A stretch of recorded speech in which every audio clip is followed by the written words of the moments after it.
"You don't belong on that bench." The words didn't come from a defense attorney or an angry defendant. They came from a female police officer in full uniform standing in the middle of courtroom 4B at the Philadelphia County Courthouse. Officer Rachel Morrison, badge 7294, didn't whisper it. She didn't try to hide it. She said it loud enough for every person in that packed courtroom to hear. She looked directly at Judge Lorraine Hayes, a black woman in judicial robes, and decided right then and there that her authority meant nothing. What she didn't know was that in exactly 11 minutes her career would be over, her reputation destroyed, and her actions would trigger a nationwide reckoning that would change law enforcement accountability forever. Before we dive into this, tell me where you're watching from. Drop your city in the comments below, and if this moment stopped you cold the way it stopped everyone in that courtroom, hit that subscribe button and smash that like. This is one story you won't forget.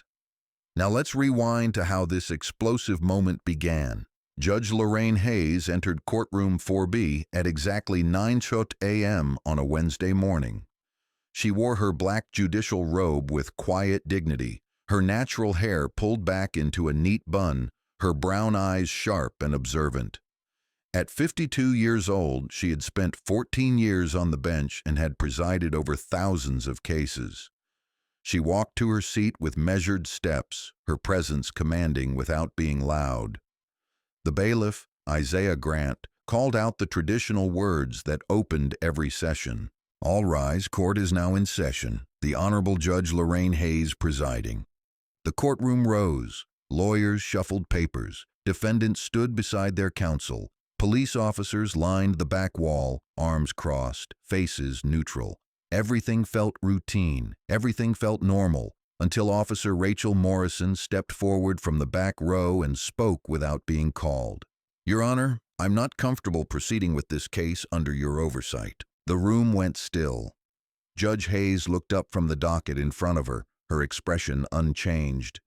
She had heard challenges before, objections, motions, but the tone in Morrison's voice wasn't procedural, it was personal. "Officer Morrison," she said calmly, "you'll have your opportunity to present testimony when called. Please take your seat." Morrison didn't move. She stood there in the center aisle, shoulders squared, jaw tight, blonde hair pulled back in a tight bun that matched her rigid posture. Behind her sat Amanda Foster, a journalist covering criminal justice reform for a local news outlet. She had her notebook open, pen hovering. Something about the way Morrison stood there made her reach for her phone instead. She started recording. "I said, I'm not comfortable," Morrison repeated, louder this time. "This case involves police conduct, and I don't think you're the right judge to hear it." Judge Hayes set down her pen. The courtroom had gone from still to frozen. Lawyers exchanged glances. Court Clerk Brianna Reed, seated below the bench, looked up sharply. Her fingers paused over her keyboard. "Officer," Judge Hayes said, her voice even and firm, "your comfort is not relevant to this proceeding. You are here as a witness, not as counsel. Sit down." But Morrison didn't sit. She took 2 steps closer to the bench. "That's exactly the problem, Your Honor. You're biased. Everyone knows it. You've ruled against officers in excessive force cases before. You've thrown out charges. You've questioned police testimony. This whole courtroom knows you don't respect law enforcement." A murmur rippled through the gallery. Defense attorney Kevin Marshall stood slowly, his face pale. "Your Honor, I didn't authorize this statement." His client, Officer Derek Walsh, seated beside Marshall, looked stunned. Judge Hayes raised one hand, silencing the room instantly. "Officer Morrison," she said, her tone still controlled, "you are out of line. You will sit down now, or you will be removed from this courtroom." Morrison's lip curled. "Removed by who? Your bailiff?" She glanced at Isaiah Grant, who stood near the judge's bench, hand already moving toward his radio. "You think I'm scared of being escorted out? I'm saying what every cop in this city is thinking. You don't belong on that bench." The words landed like a bomb. Amanda Foster's phone caught every second. Justin Clark, a college student in the gallery doing research for a criminal justice project, pulled out his phone too. Within seconds, two separate recordings were capturing the moment live. Judge Hayes stood. The movement was slow, deliberate, powerful. She didn't raise her voice. She didn't need to. "Bailiff Grant," she said, "remove Officer Morrison from this courtroom immediately." Isaiah Grant moved toward Morrison, but Morrison stepped back, raising her hands in mock surrender. "Oh, now I'm the problem?" She laughed bitterly. "You're going to have me dragged out because I told the truth? That's rich." "You are being removed for contempt of court," Judge Hayes replied. "You have disrupted these proceedings, disrespected this court, and violated your oath as a law enforcement officer. Your conduct is unacceptable." Morrison's voice rose to a shout. "My conduct? What about yours? You think you can sit up there and judge us? You think you understand what it's like on the streets?" Judge Hayes didn't flinch. "I don't need to understand the streets to understand the law, and the law says you will respect this courtroom or you will leave it." Morrison pointed at her, her finger jabbing the air. "You're exactly what's wrong with the system. Judges like you who think they're above everyone else, who think they can decide who's guilty before they even hear the case." The murmur in the courtroom grew louder. Some voices sounded shocked, others sounded angry. Amanda Foster whispered into her phone, capturing audio narration for her recording. "We are watching a police officer openly challenge a sitting judge's authority. This is unprecedented." Justin Clark's live stream had already gained viewers. Comments flooded in real time. "Is this really happening? That cop just disrespected a judge on camera. Someone stop her." Morrison wasn't finished. She turned to face the gallery, addressing the crowd like she was giving testimony. "Look at her up there, acting like she's some kind of authority. But we all know the truth. We all know what this is really about." "Officer Morrison," Judge Hayes's voice cut through the chaos like a blade, "you are now in contempt of court. Bailiff, escort her out." Isaiah Grant moved forward again, but this time Morrison pushed his hand away. "Don't touch me," she snapped. "I'm a police officer. You don't put your hands on me." "Then walk out on your own," Isaiah said firmly. "But you're leaving either way." Morrison's face flushed red. She looked back at Judge Hayes, and what came out of her mouth next made everyone in that courtroom gasp. "You know what your problem is? You think that robe gives you power. You think it makes you better than the people who actually protect this city. But we see right through you. You're just another affirmative action appointment who got handed a position you didn't earn." The courtroom exploded. Multiple people stood up. Amanda Foster's hand shook as she held her phone steady. Justin Clark's live stream comment section went wild. "She did not just say that. This is career-ending. Someone record this." Judge Hayes gripped the edge of her bench. Her knuckles didn't show the strain, but her eyes did. For just a flicker of a second, something raw passed across her face. Not anger, not shock. Something older. Something that had been there long before this courtroom, long before this case, long before this moment. At 28 years old, Lorraine Hayes had been the youngest prosecutor in the Philadelphia District Attorney's Office. She'd won 19 consecutive cases. She'd earned her reputation through relentless preparation and flawless execution. But when she walked into the courthouse cafeteria one afternoon, she overheard two senior attorneys talking. One of them said, "She's good, but let's be honest. They needed to fill a diversity quota. That's the only reason she got promoted so fast." The other one laughed. "Yeah, affirmative action, Hayes. That's what they call her." She never forgot those words. She used them as fuel. Every case she won, every ruling she made, every time she sat on that bench, she proved them wrong. But hearing it again, here, now, in her own courtroom, from someone who was supposed to uphold the law, it didn't hurt less. It hurt the same. Judge Hayes straightened her shoulders. Her voice, when it came, was ice. "Officer Morrison, you are not only in contempt of court, but you have also just violated judicial conduct laws, civil rights statutes, and professional ethics codes. You have made discriminatory statements on the record in open court. You have undermined the integrity of this judicial system, and you have disgraced your badge." Morrison laughed. Actually laughed. "Discriminatory? I'm telling the truth. Everyone in this room knows it. You got this job because of who you are, not because of what you know." That was when Brianna Reed, the court clerk, stood up from her desk. Her voice was quiet, but it carried. "That's enough." Morrison spun toward her. "Excuse me?" "I said that's enough," Brianna repeated, louder this time.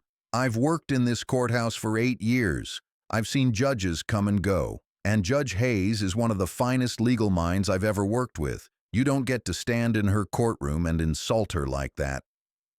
Morrison sneered. "Oh, here we go. Another one defending her." Amanda Foster stood up in the gallery. "I'm recording everything you're saying, officer, and it's going straight to my editor." Justin Clark's live stream viewer count had jumped to over 300.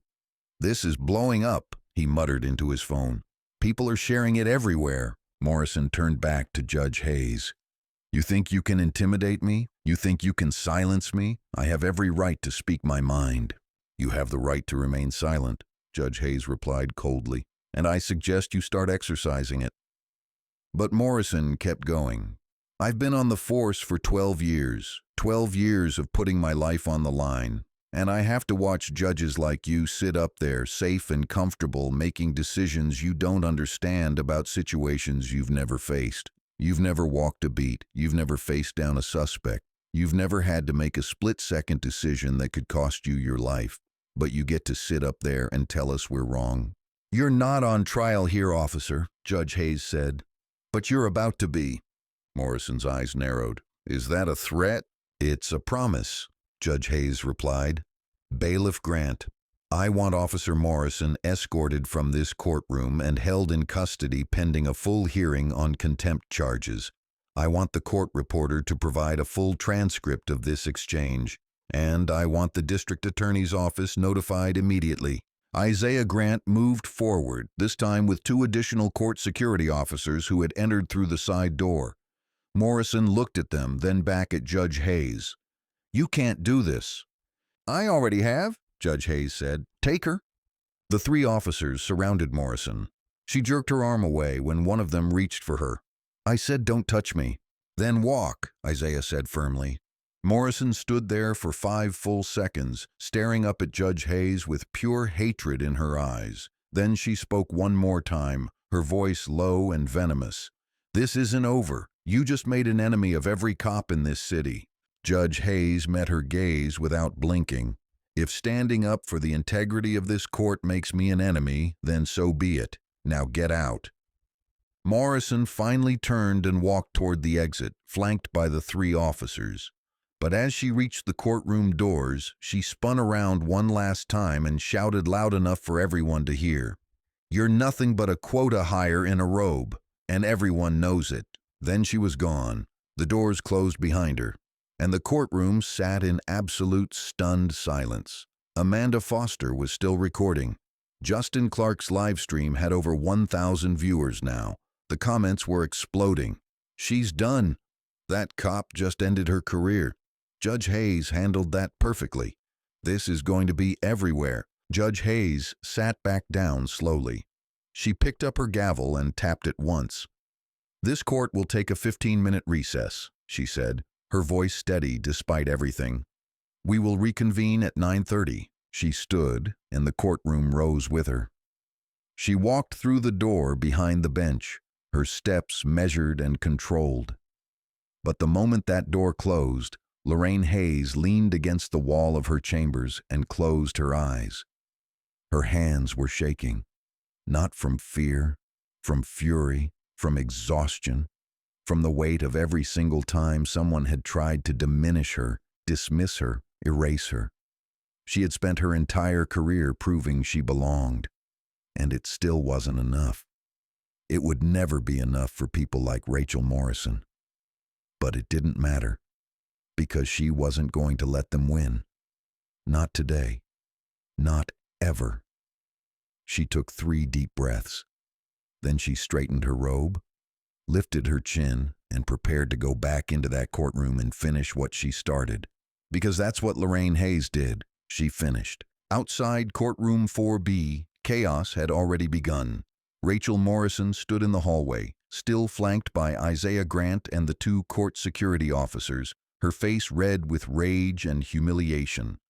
Other officers who had been waiting to testify in different cases had gathered around, watching, whispering. Some looked shocked. Others looked uncomfortable. A few looked angry, but not at Morrison. "This is unbelievable," Morrison said loudly, making sure everyone could hear.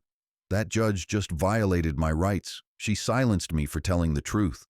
Isaiah Grant moved toward Morrison, but Morrison stepped back, raising her hands in mock surrender. "Oh, now I'm the problem?" She laughed bitterly. "You're going to have me dragged out because I told the truth? That's rich." "You are being removed for contempt of court," Judge Hayes replied. "You have disrupted these proceedings, disrespected this court, and violated your oath as a law enforcement officer. Your conduct is unacceptable." Morrison's voice rose to a shout. "My conduct? What about yours? You think you can sit up there and judge us? You think you understand what it's like on the streets?" Judge Hayes didn't flinch. "I don't need to understand the streets to understand the law, and the law says you will respect this courtroom or you will leave it." Morrison pointed at her, her finger jabbing the air. "You're exactly what's wrong with the system. Judges like you who think they're above everyone else, who think they can decide who's guilty before they even hear the case." The murmur in the courtroom grew louder. Some voices sounded shocked, others sounded angry. Amanda Foster whispered into her phone, capturing audio narration for her recording. "We are watching a police officer openly challenge a sitting judge's authority. This is unprecedented." Justin Clark's live stream had already gained viewers. Comments flooded in real time. "Is this really happening? That cop just disrespected a judge on camera. Someone stop her." Morrison wasn't finished. She turned to face the gallery, addressing the crowd like she was giving testimony. "Look at her up there, acting like she's some kind of authority. But we all know the truth. We all know what this is really about." "Officer Morrison," Judge Hayes's voice cut through the chaos like a blade, "you are now in contempt of court. Bailiff, escort her out." Isaiah Grant moved forward again, but this time Morrison pushed his hand away. "Don't touch me," she snapped. "I'm a police officer. You don't put your hands on me." "Then walk out on your own," Isaiah said firmly. "But you're leaving either way." Morrison's face flushed red. She looked back at Judge Hayes, and what came out of her mouth next made everyone in that courtroom gasp. "You know what your problem is? You think that robe gives you power. You think it makes you better than the people who actually protect this city. But we see right through you. You're just another affirmative action appointment who got handed a position you didn't earn." The courtroom exploded. Multiple people stood up. Amanda Foster's hand shook as she held her phone steady. Justin Clark's live stream comment section went wild. "She did not just say that. This is career-ending. Someone record this." Judge Hayes gripped the edge of her bench. Her knuckles didn't show the strain, but her eyes did. For just a flicker of a second, something raw passed across her face. Not anger, not shock. Something older. Something that had been there long before this courtroom, long before this case, long before this moment. At 28 years old, Lorraine Hayes had been the youngest prosecutor in the Philadelphia District Attorney's Office. She'd won 19 consecutive cases. She'd earned her reputation through relentless preparation and flawless execution. But when she walked into the courthouse cafeteria one afternoon, she overheard two senior attorneys talking. One of them said, "She's good, but let's be honest. They needed to fill a diversity quota. That's the only reason she got promoted so fast." The other one laughed. "Yeah, affirmative action, Hayes. That's what they call her." She never forgot those words. She used them as fuel. Every case she won, every ruling she made, every time she sat on that bench, she proved them wrong. But hearing it again, here, now, in her own courtroom, from someone who was supposed to uphold the law, it didn't hurt less. It hurt the same. Judge Hayes straightened her shoulders. Her voice, when it came, was ice. Officer Morrison, you are not only in contempt of court, but you have also just violated judicial conduct laws, civil rights statutes, and professional ethics codes. You have made discriminatory statements on the record in open court. You have undermined the integrity of this judicial system, and you have disgraced your badge. Morrison laughed. Actually laughed. Discriminatory? I'm telling the truth. Everyone in this room knows it. You got this job because of who you are, not because of what you know. That was when Brianna Reed, the court clerk, stood up from her desk.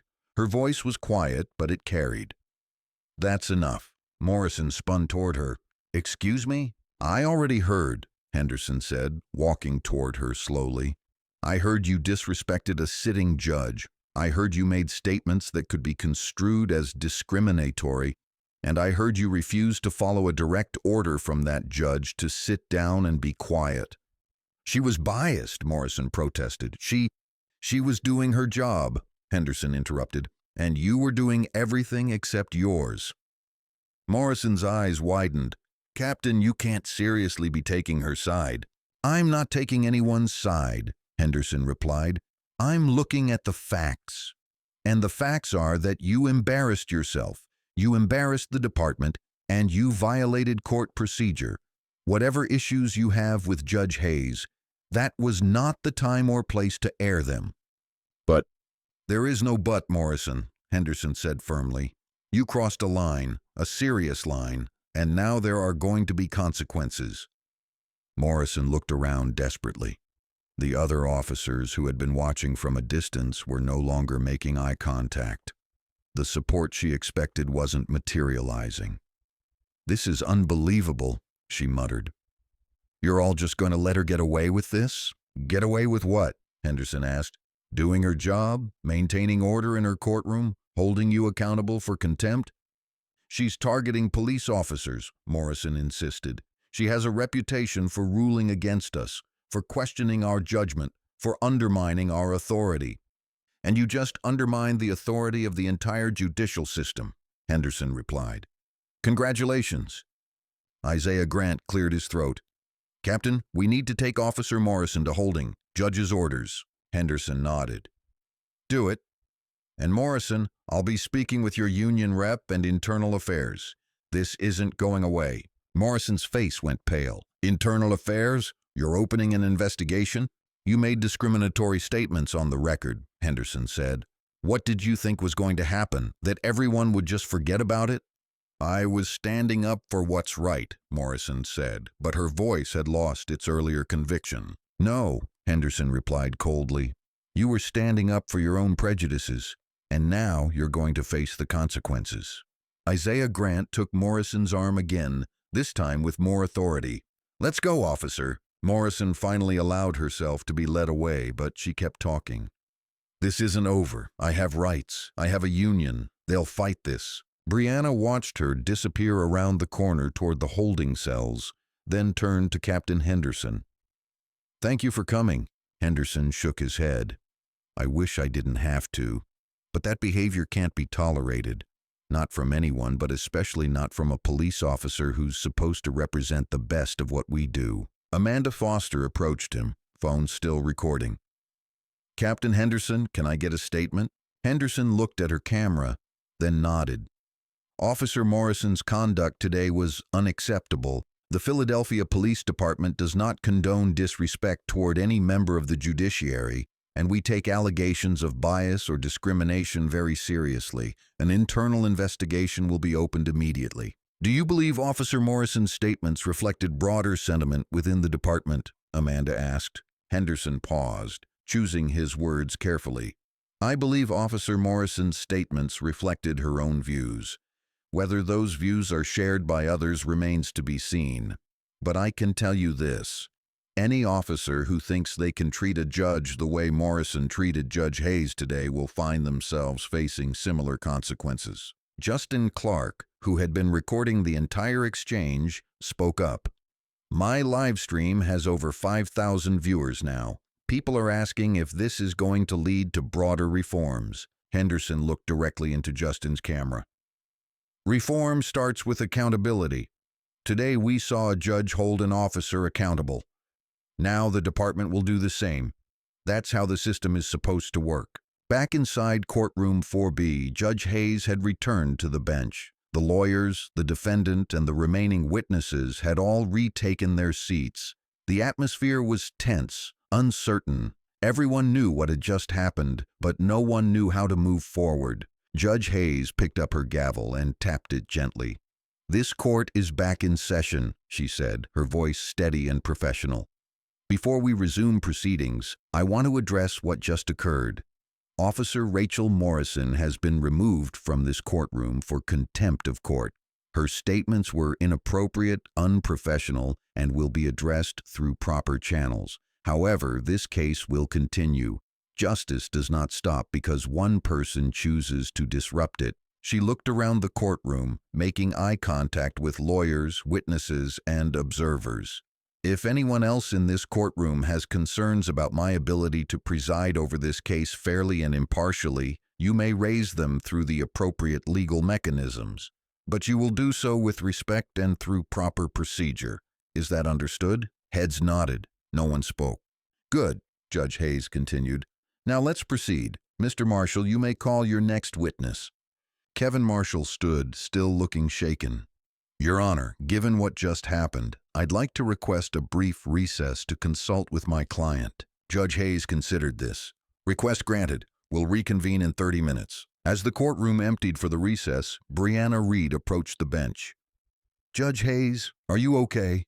Lorraine Hayes looked at her young clerk, saw the genuine concern in her eyes, and allowed herself a small, tired smile. "I'm fine, Brianna. Thank you.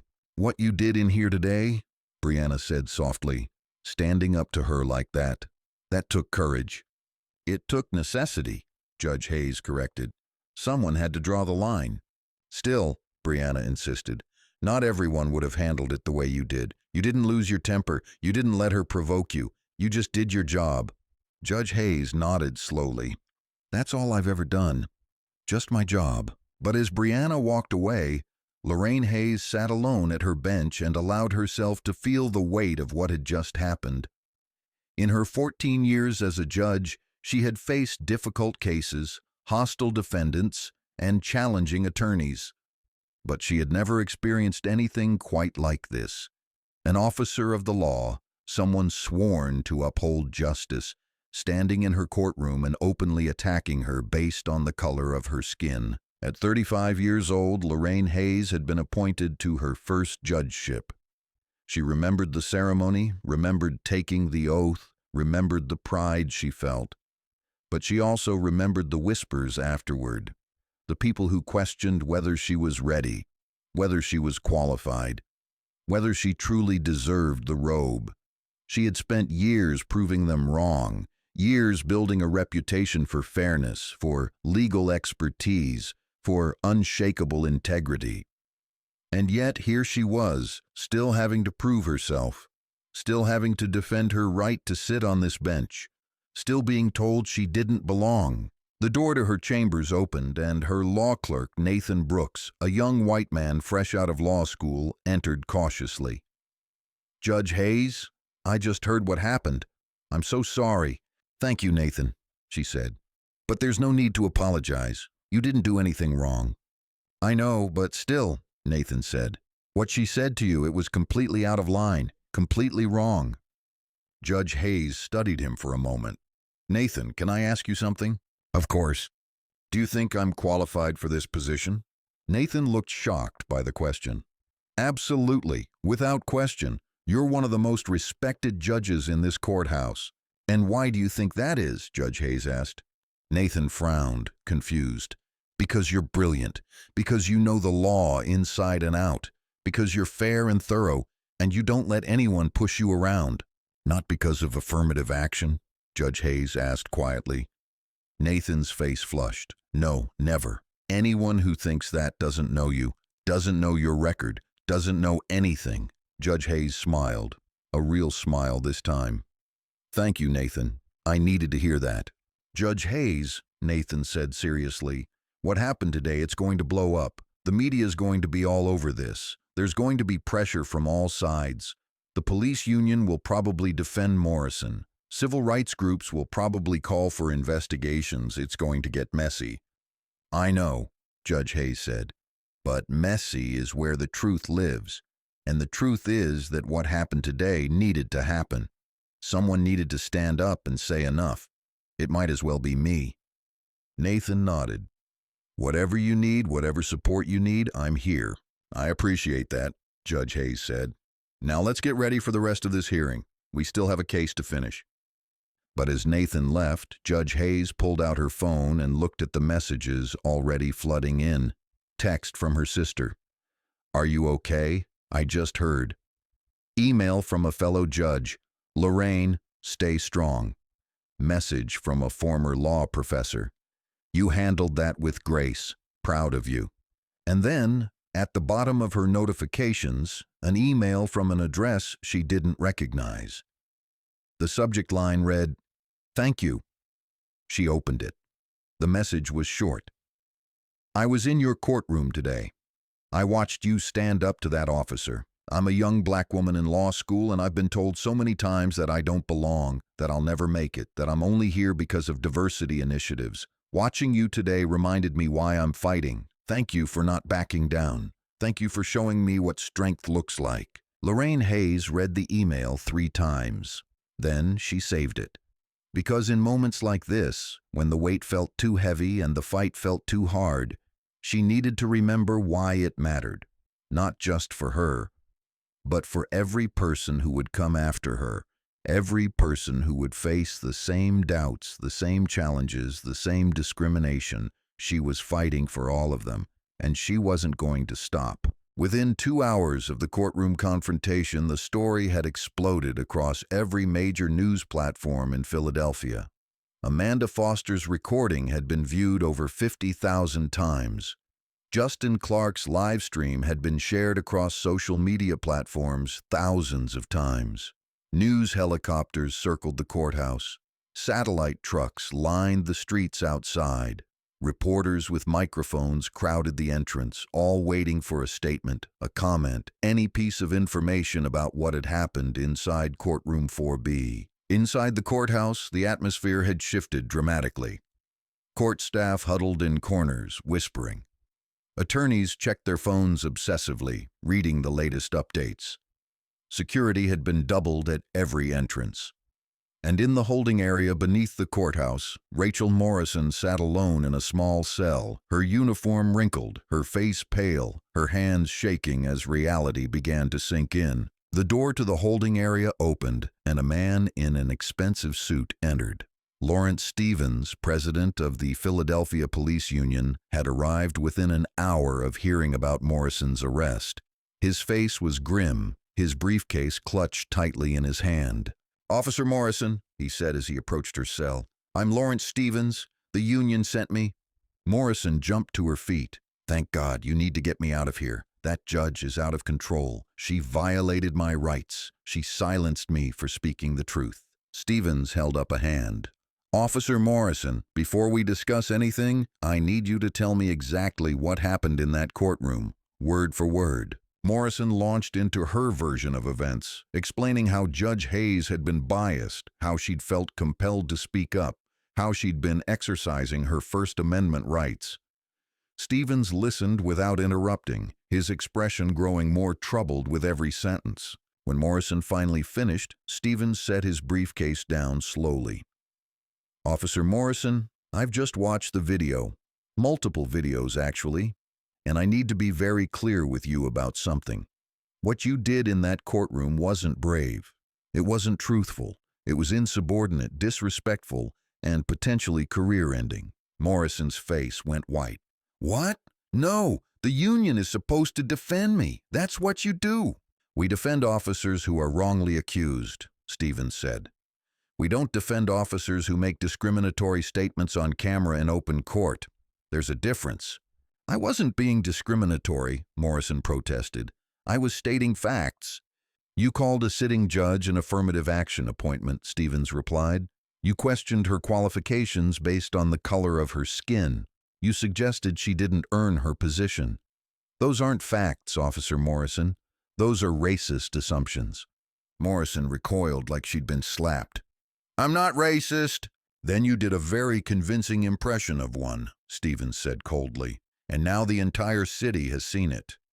So what are you saying? Morrison's voice rose with panic. That the union won't help me? Stevens sighed heavily. I'm saying the union will provide you with legal representation for the contempt charges, but beyond that, you're on your own. If the department opens a formal investigation, if civil rights groups file complaints, if Judge Hayes decides to pursue further action, the union cannot and will not protect you from the consequences of your own words. This is unbelievable, Morrison whispered. I stood up for what's right and now everyone's turning on me. You didn't stand up for what's right, Stevens said. You stood up for your own biases, and you did it in the worst possible way, in the worst possible place, at the worst possible time. He picked up his briefcase. I'll arrange for your release on your own recognizance pending the contempt hearing. But Officer Morrison, if you take my advice, you'll issue an immediate public apology and hope that Judge Hayes shows you more mercy than you showed her. I'm not apologizing, Morrison said stubbornly. I won't lie just to save my career. Stevens looked at her for a long moment, something like pity crossing his face. Then your career is already over. I'll be in touch about the hearing. He walked out, leaving Morrison alone in the cell, the weight of her situation finally beginning to crush down on her. Outside the courthouse, the press conference was about to begin. Captain Robert Henderson stood at a podium flanked by representatives from the Philadelphia Police Department's Public Affairs Office. Cameras flashed, microphones jutted forward. Reporters shouted questions before the conference had even officially started. Henderson raised his hand for silence. Thank you all for coming. I'll make a brief statement and then take a few questions. This morning, Officer Rachel Morrison engaged in conduct unbecoming of a police officer while testifying in Philadelphia County Court. Officer Morrison made statements that were disrespectful to the presiding judge and potentially violated departmental policies regarding professional conduct and anti-discrimination. The department is launching an immediate internal investigation into this matter. Officer Morrison has been placed on administrative leave pending the outcome of both the court's contempt proceedings and our internal review. A reporter from the Philadelphia Inquirer shouted the first question. Captain Henderson, was Officer Morrison's behavior reflective of a broader culture problem within the department? Henderson's jaw tightened. Officer Morrison's behavior was reflective of Officer Morrison's judgment. I cannot speak to broader cultural issues at this time, but I can tell you that the department takes these matters very seriously. Another reporter jumped in. Do you believe Officer Morrison's statements were racially motivated? I believe Officer Morrison's statements will be thoroughly examined by internal affairs and by the court, Henderson replied carefully. It's not appropriate for me to characterize them beyond that at this time.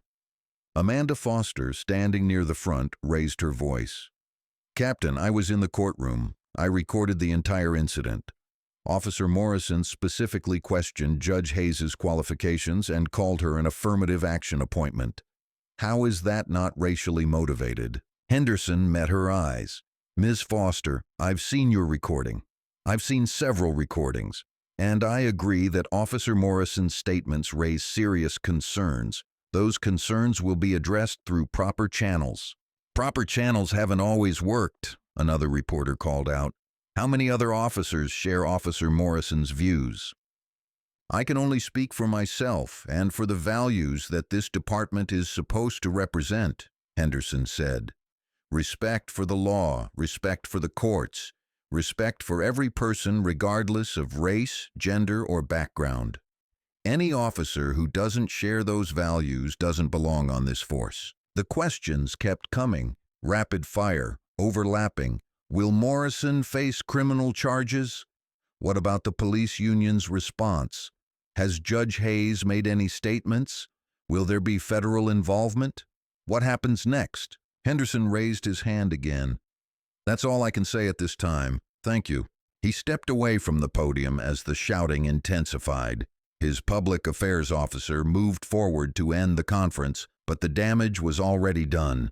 The story had taken on a life of its own. Inside the courthouse, in a private conference room, Judge Lorraine Hayes sat with 3 other people: Malik Johnson, her longtime friend and civil rights attorney; Donna Price, a colleague who had served on the bench for over 20 years; and Robert Everett, the chief administrative judge for the Philadelphia County Court System. "Lorraine," Judge Everett began, "I want you to know that you have the full support of this court. What happened today was unconscionable." "Thank you, Robert," Judge Hayes said, "but I'm more concerned about what happens next. This story is everywhere. The pressure is going to be enormous." Malik Johnson leaned forward. "Lorraine, I've already received calls from 3 national civil rights organizations. They want to file amicus briefs in the contempt proceedings. They want to make this a test case for judicial authority and discrimination in the legal system." Judge Hayes shook her head. "This isn't about making a statement. This is about maintaining order in my courtroom." "It's about both," Malik insisted. "Whether you wanted this or not, you've become a symbol. Every black judge, every black attorney, every person of color who's ever been told they didn't earn their position, they're all watching what happens next." Donna Price, who had been quiet until now, spoke up. "He's right, Lorraine. I've gotten emails and calls all afternoon. Colleagues from across the country reaching out. Some offering support, others asking what they should do if they face similar situations, and some criticizing her," Judge Everett added quietly. "We've also received communications from law enforcement organizations expressing concern about what they perceive as judicial overreach." Judge Hayes's eyes sharpened. "Overreach? I held an officer in contempt for disrupting my courtroom and making discriminatory statements. That's not overreach. That's my job." "I know," Everett said, "and I agree completely. But there are forces lining up on both sides of this. The police union is preparing their defense. Conservative legal groups are talking about filing motions. This is going to get political very quickly." "It was always political," Malik said. "The moment Morrison opened her mouth, she made it political. Now the question is whether we let her narrative win or whether we fight back." Judge Hayes stood and walked to the window. Outside, she could see the news trucks, the reporters, the growing crowd of protesters holding signs. Some of the signs read, "Support Judge Hayes." Others read, "Back the Blue." The divide was already forming. "I don't want this to be a fight," she said quietly. "I just want to do my job." "I know," Donna said gently, walking over to stand beside her. "But sometimes doing your job means standing up for something bigger. You've always known that." Judge Hayes turned to face her colleagues. "What's your advice? All of you. Give it to me straight." Judge Everett spoke first. "From an administrative perspective, I recommend you proceed with the contempt hearing exactly as you would with any other case. No special treatment either way. Let the process work." Donna nodded. "I agree. But I also think you should consider making a public statement, not about Morrison specifically, but about judicial independence and the importance of respect for the courts." Malik leaned back in his chair. "And I think you should let the civil rights organizations get involved. Not because you need them, but because this is bigger than one incident. This is about accountability and respect for black professionals in positions of authority." Judge Hayes absorbed all of this, thinking carefully. "Here's what I'm going to do," she said finally. "I'm going to finish the case that was interrupted today. I'm going to conduct Morrison's contempt hearing fairly and by the book. And I'm going to issue a written opinion that explains exactly why her conduct was unacceptable and why it cannot be tolerated in any courtroom." "That's it?" Malik asked. "No public statement? No press conference?" "The opinion will be my statement," Judge Hayes replied. "It will be on the record, in writing, with full legal reasoning. That's more powerful than any press conference." Judge Everett nodded slowly. "That's very smart. Let your legal reasoning speak for itself." "But Lorraine," Donna said carefully, "you need to prepare yourself for what's coming. The attacks, the scrutiny, the people who will try to dig up anything they can use against you. This won't be easy." Judge Hayes smiled, but there was steel in it. When has anything ever been easy? At 41 years old, Lorraine Hayes had prosecuted the biggest corruption case in Philadelphia's history. She'd gone after city council members, contractors, and power brokers who thought they were untouchable. She'd received death threats. Her car had been vandalized. Someone had thrown a brick through her apartment window with a note attached. Drop the case or else. She hadn't dropped it. She'd won convictions against 17 defendants and sent corrupt officials to prison. The threats stopped after that. Not because the dangerous people disappeared, but because they realized she wasn't someone who could be intimidated. She carried that same resolve now. "I appreciate all of you being here," Judge Hayes said, "but I need to get back to work. I have a courtroom full of people waiting for justice, and I'm not going to let Rachel Morrison stop that from happening." As her colleagues filed out, Malik hung back. "Lorraine, one more thing. There's already talk about Morrison writing a book, doing interviews, turning herself into some kind of martyr for free speech. You need to be ready for that." Judge Hayes met his eyes. "Let her write whatever she wants. Let her tell whatever story makes her feel better. The truth is already on video. The truth is already in the court record. And the truth doesn't change just because someone wants to rewrite it." Malik smiled. "That's the Lorraine Hayes I know, the one who never backs down."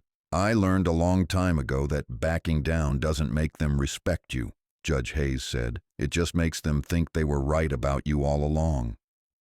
She walked back to her chambers, past the security guards who had been posted outside her door, past the stares of court staff who didn't quite know what to say to her.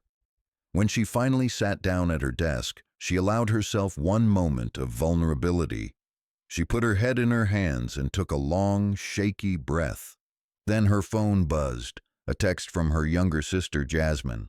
"I'm so proud of you. Mom would be too." Their mother had been a high school teacher in North Philadelphia. She'd spent 35 years in underfunded schools, fighting for resources, advocating for her students, refusing to accept that black kids from poor neighborhoods couldn't achieve greatness. She died 5 years ago, but Lorraine still heard her voice sometimes. "Baby, the world is going to try to tell you that you don't belong.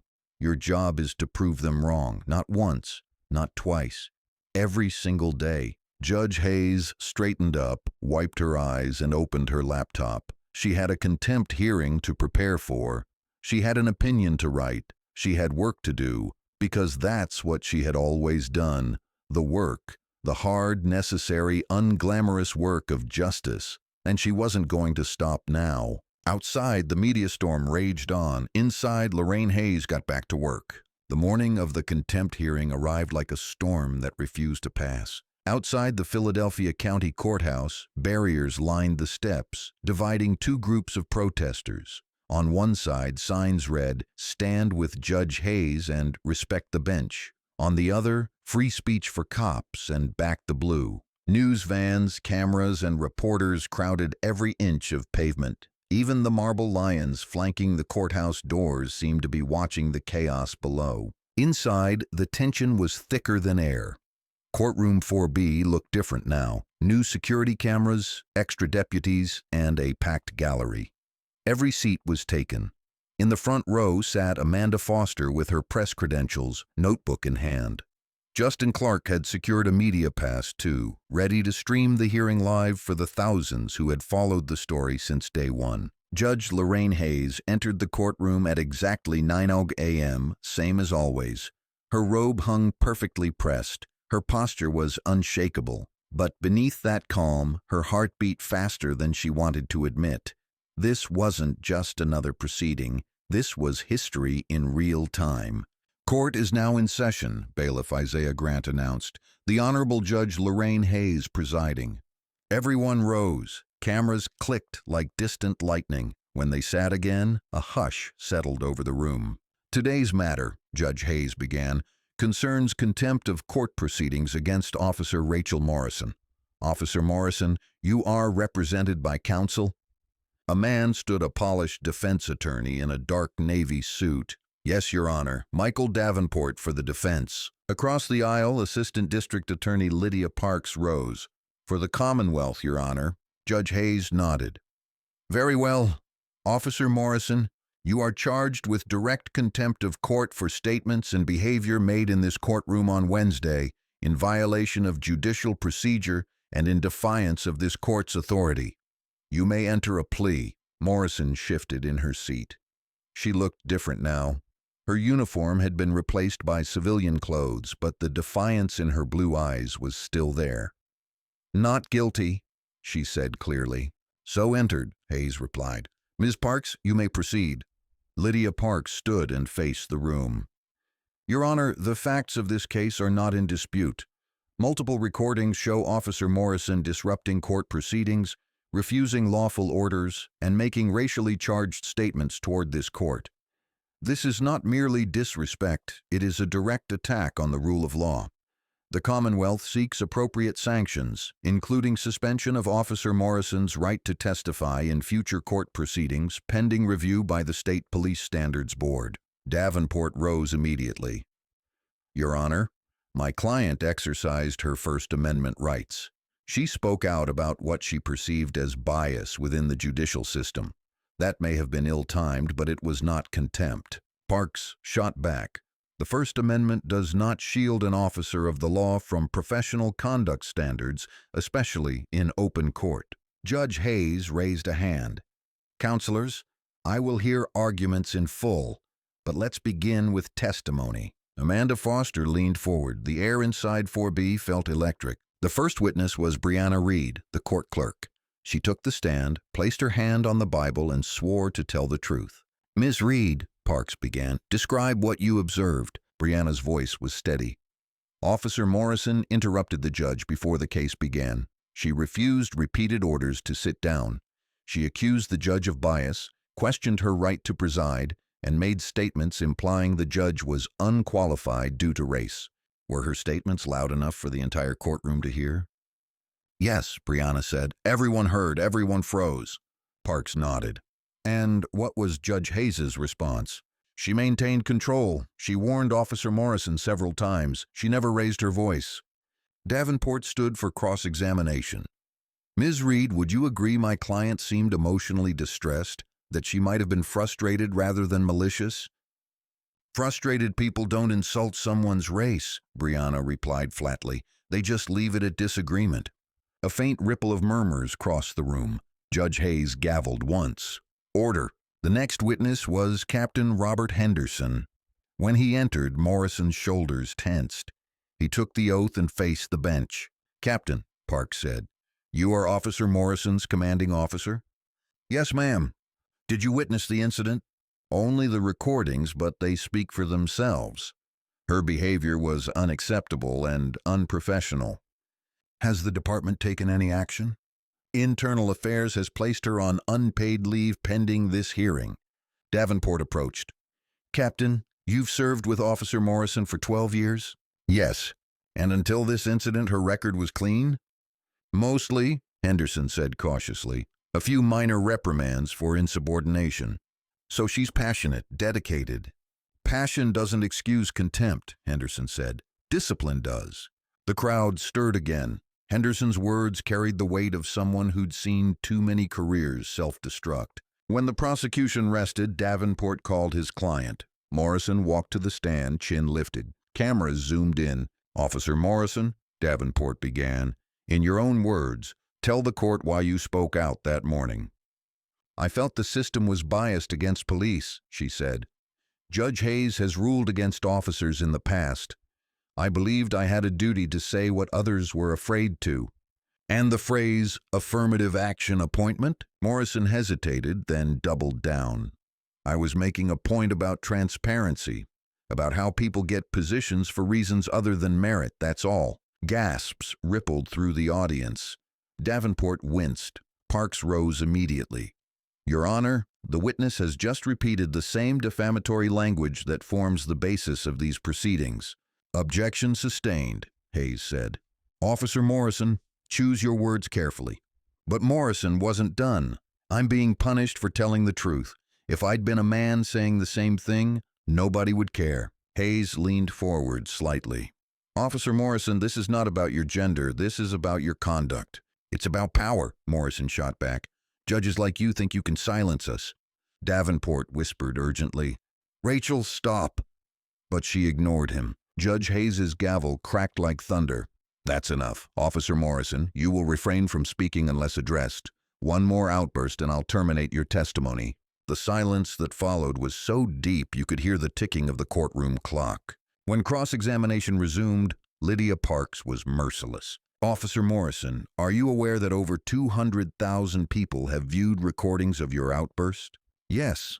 And that your words have sparked protests, hate mail, and threats directed at this judge? I can't control what other people do, but you set it in motion, Parks pressed. Do you regret it? Morrison hesitated. Her lawyer nodded, prompting her to say yes. Instead, she said, No, I spoke my mind. I'd do it again. Even Davenport's shoulders sagged. The crowd gasped audibly. One protester in the back muttered, Unbelievable. Judge Hayes exhaled slowly. Officer Morrison, you may step down. Morrison stood, chin high, defiant to the end. As the hearing drew toward closing arguments, outside the courthouse reporters narrated every update like a national event. The courtroom is silent, one anchor said live. The judge who became a symbol of judicial integrity now faces the woman who tried to tear her down. Back inside, Davenport rose for the defense. His tone was softer now, almost pleading. Your Honor, my client made mistakes. She let emotion override decorum. But this proceeding is not just about her words. It's about whether a single moment of bad judgment should destroy a 12-year career. I ask the court for leniency. She has already been publicly shamed. Let that be punishment enough. Then Lydia Parks stood. Her voice was calm but carried weight. Your Honor, this isn't about emotion. It's about accountability. When a police officer stands in open court and tells a black judge she doesn't belong, that isn't just misconduct, it's a threat to justice itself.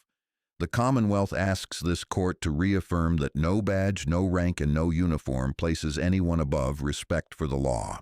Judge Hayes listened without a flicker of expression. When the final arguments ended, she took a deep breath. This court will recess for 45 minutes, she announced. I will issue my ruling afterward. She rose and exited through the chamber door. Inside her private office, the noise of the courthouse faded away. For a moment she stood in silence, staring at the framed photo of her mother on the bookshelf. Then she sat at her desk, opened her notebook, and began writing her ruling by hand. No speechwriters, no staff edits, just her and the law. 45 minutes later, the gavel fell again. Be seated, she said. After reviewing testimony and evidence, the court finds Officer Rachel Morrison guilty of direct contempt of court. A collective inhale filled the room. Judge Hayes continued, voice steady but resonant. The court recognizes that freedom of speech is a constitutional right, but that right is not absolute, especially within these walls.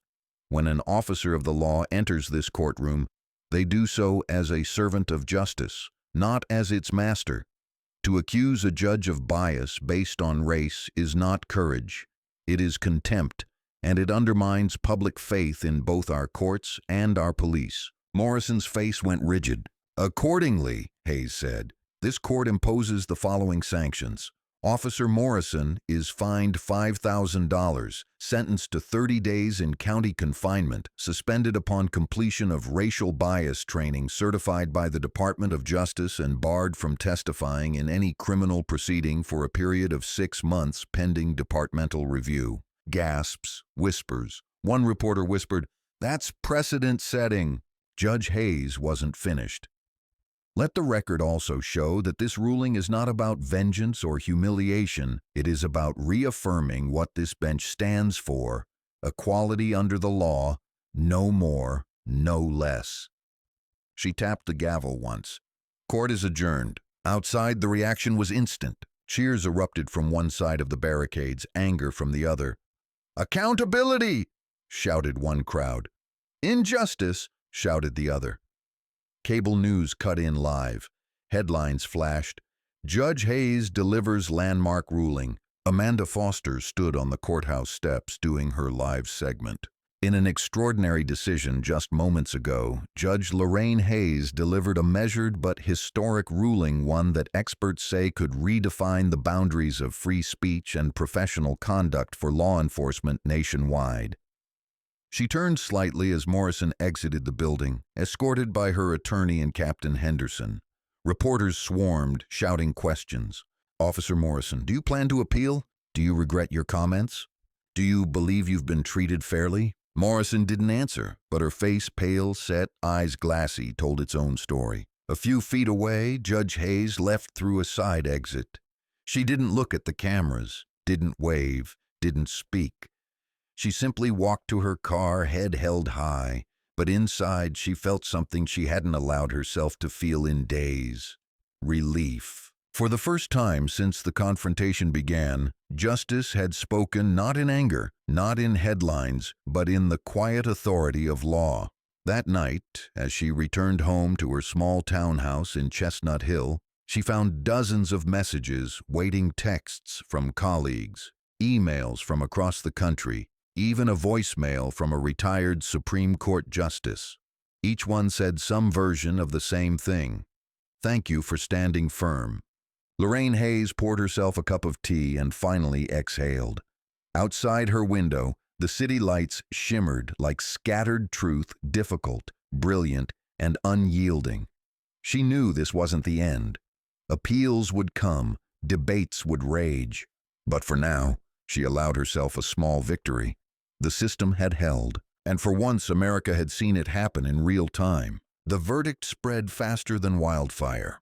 Within 24 hours, the footage of Judge Hayes' ruling had been replayed on every major news network in America. Cable panels debated it, podcasts dissected it, hashtags trended across social media.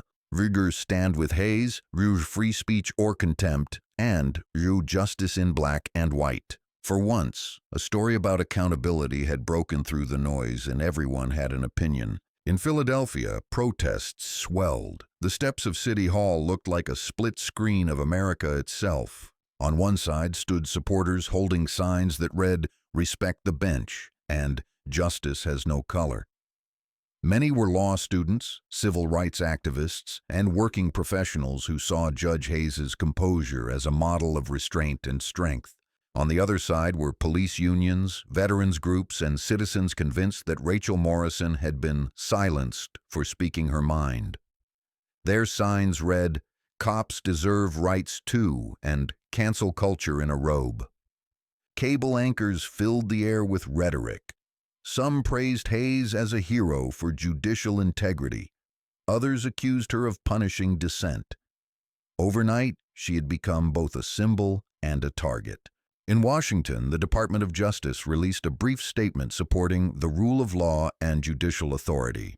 But behind closed doors, senior advisors debated whether to open a federal inquiry into systemic misconduct between police departments and the courts. The country wasn't just talking about one officer anymore. It was talking about the fragile trust between justice and those who enforce it. 3 days after the ruling, Rachel Morrison appeared on national television. Sitting across from conservative talk show host Blake Turner, she wore a gray blazer, her hair pulled back, her voice trembling between anger and exhaustion. "Officer Morrison," Turner began, "America saw what happened in that courtroom. Do you believe you were treated unfairly?"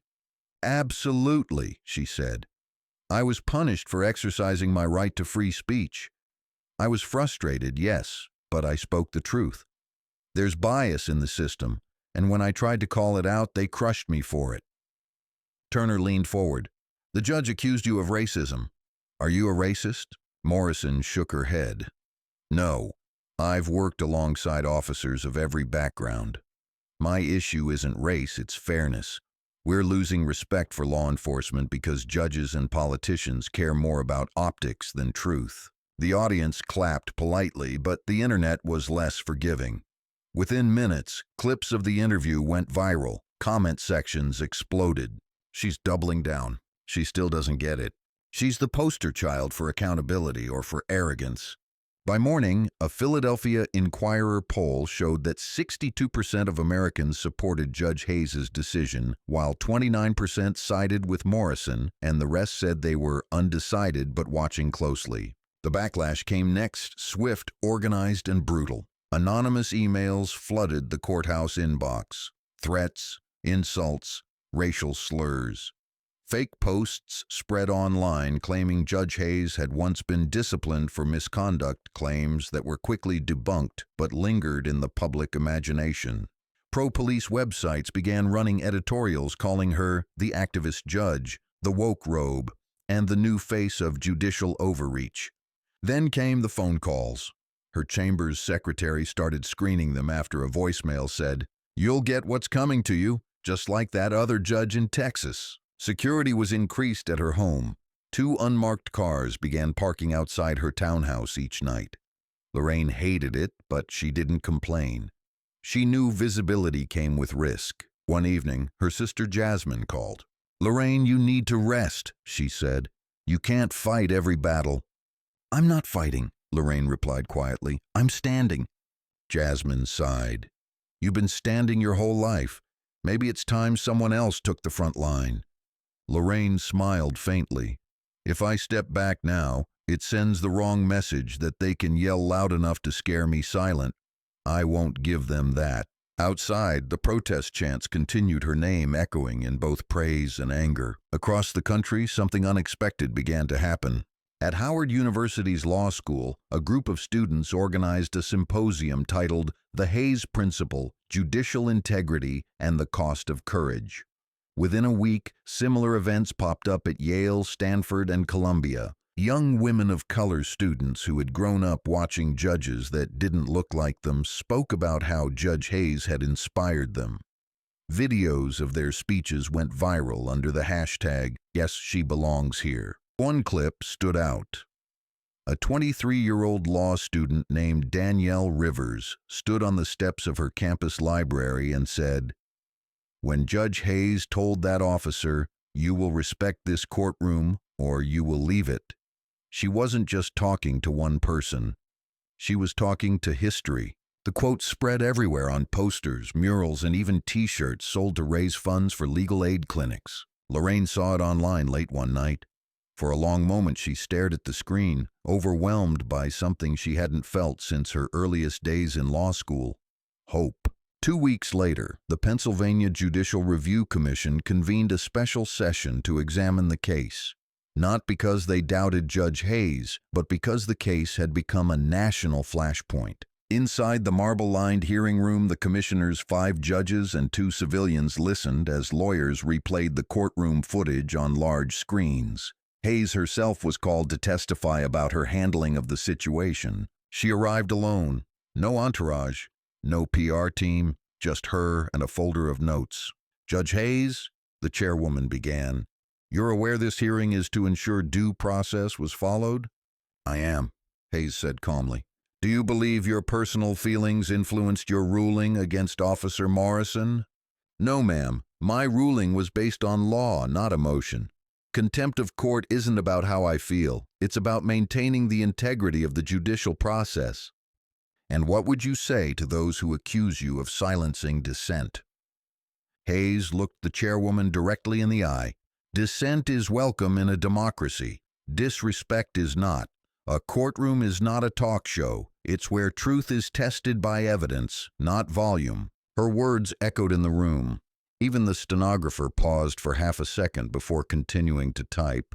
After deliberation, the commission released its findings. Judge Hayes acted within her lawful authority and in full accordance with professional conduct standards. The statement ended with a single line that would later appear in headlines: "Respect for the court begins with respect for each other."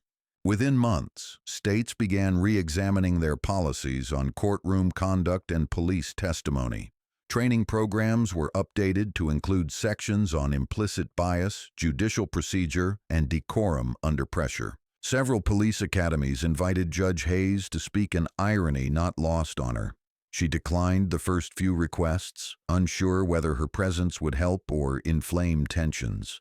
But eventually, she accepted one invitation from a small police college in Delaware. When she walked into the auditorium, dozens of cadets in uniform stood silently. She approached the podium, looked out at their faces, and said, "I'm not here to lecture you. I'm here to remind you that justice doesn't wear one uniform. It wears all of ours. You protect the streets. I protect the law. But both of us protect the same idea that truth must be stronger than fear." The room stayed silent for a long time. Then one cadet started to clap, then another, then the whole room. Hayes nodded once, humbled but unshaken. Meanwhile, Rachel Morrison's appeal wound its way through the courts. Her lawyers argued that the contempt conviction violated her free speech rights. Civil liberties groups filed amicus briefs, some supporting her, some opposing. After 3 months of hearings and filings, the appellate court issued its decision. The right to free speech does not extend to contemptuous conduct within a court of law. The lower court's decision is affirmed. Morrison's last hope was the Pennsylvania Supreme Court. They declined to hear the case. By then, she was no longer a police officer. The department had terminated her employment, citing irreparable breach of public trust. Her union provided a modest severance, but she struggled to find work. Every Google search of her name brought up the same headline: "The Cop Who Challenged a Judge and Lost." She tried to pitch a book about her experience, but publishers passed. The public had moved on. For the first time in years, she found herself alone with silence and with the question she'd avoided since that morning in courtroom 4B. What if I was wrong? 6 months later, Judge Hayes was invited to testify before a congressional subcommittee on judicial independence. The hearing room in Washington buzzed with cameras and chatter. "Judge Hayes," a congresswoman said, "your courtroom confrontation sparked national debate. What lesson should the country take from this?" Hayes folded her hands. "That accountability isn't punishment, it's protection. When officers, judges, or anyone in authority forget that, trust erodes. What happened in my courtroom wasn't about race alone. It was about power and how easily we forget the responsibility that comes with it." A congressman leaned forward. "Do you believe the system can change?" "I believe it already has," she said. "The question is whether we'll keep going." That line made the evening news. Commentators called it the sentence that summarized a generation. Almost a year to the day after the incident, the National Bar Association awarded Judge Hayes the Judicial Courage Medal, an honor given once every decade. She accepted it in a black gown, her hair silvered slightly at the edges, her voice calm but resonant. "When I stood in that courtroom," she said in her acceptance speech, "I didn't feel brave. I felt tired. Tired of the noise, the doubt, the weight of proving myself. But courage isn't loud. It's steady. It's what you do when the room goes quiet and everyone's watching to see if you'll flinch." The audience rose in a standing ovation. Later that night, as she walked out into the crisp D.C. air, she saw a group of young law students waiting outside the venue, holding small candles. One girl stepped forward and said softly, "You showed us that the law still has a heartbeat." For the first time in a long while, Lorraine Hayes felt peace. Years later, legal textbooks would cite Commonwealth v. Morrison as a landmark case defining the limits of free speech for officers in court. Law schools used it as a case study in ethics and professional conduct. But for Judge Hayes, legacy wasn't about rulings. It was about what followed the letters from students, the reforms in training, the silent nods from officers who quietly admitted she'd been right. One spring afternoon, she visited her mother's old classroom, now named the Hayes Learning Center. A plaque on the wall bore her mother's favorite quote, "You teach not by what you say, but by what you stand for." Lorraine touched the medal and smiled. For years, she'd fought to prove she belonged. Now she understood belonging was never something to prove. It was something to protect. That evening, she returned home and sat on her porch as the sun set over Philadelphia. Somewhere downtown, the courthouse lights glowed. Inside that building, another young judge new to the bench, nervous, hopeful, would take the seat she once defended with every ounce of her strength. And maybe, just maybe, because of what happened that day in courtroom 4B, no one would ever dare tell her she didn't belong. The morning after Judge Hayes received the Judicial Courage Medal, her inbox overflowed again, this time with invitations rather than threats. Colleges wanted her to speak. Law journals wanted op-eds. Even late-night hosts wanted interviews. She answered none of them. Instead, she drove to her office before sunrise, unlocked the heavy oak door of courtroom 4B, and stood in the silence. The same silence that had once been broken by shouting, by history, by hate. "Still standing," she whispered, brushing her hand over the bench. That day, while reporters filled the courthouse lobby hoping for a statement, Lorraine Hayes did what she'd always done. She heard cases. Petty thefts, evictions, family disputes, real lives, real consequences.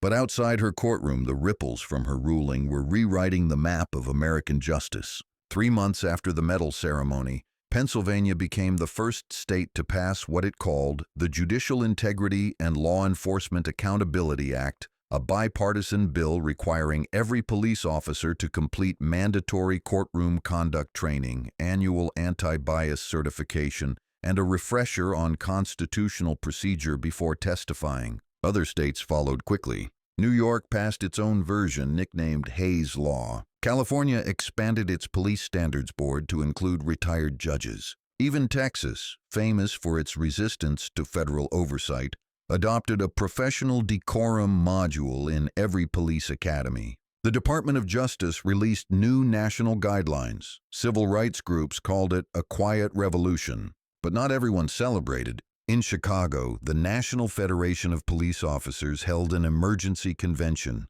Hundreds of union representatives gathered under bright blue banners reading, "Defend those who defend us." The keynote speaker was none other than Lawrence Stevens, the same union president who had once walked out on Rachel Morrison. His tone was different now, angrier, louder, weaponized by resentment. "We are being retrained like school children," he thundered from the stage. "We are being told we can't speak our minds in court without risking our careers. This is not reform, it's re-education." Applause roared. Cameras rolled. In back rooms, union strategists drafted position papers accusing activist judges of bias. Political lobbyists circulated memos arguing that the Hayes laws infringed on officers' constitutional rights. Within weeks, conservative legislators in 6 states filed bills limiting judicial contempt authority in cases involving law enforcement. The pendulum was already swinging back. By summer, the story had become television theater. One network aired a primetime special titled "Judged the Hayes Effect." Another countered with "Silencing the Badge." Round-table debates turned into shouting matches. Analysts parsed every word of Hayes's speeches. Social media influencers made clips comparing her to everyone from Thurgood Marshall to cancel culture crusaders. In Philadelphia, Lorraine refused all interview requests. She knew better than to feed the spectacle, but her silence made her more mysterious and somehow more powerful. Amanda Foster, the journalist who had first recorded the courtroom incident, became a national correspondent for Public View Network.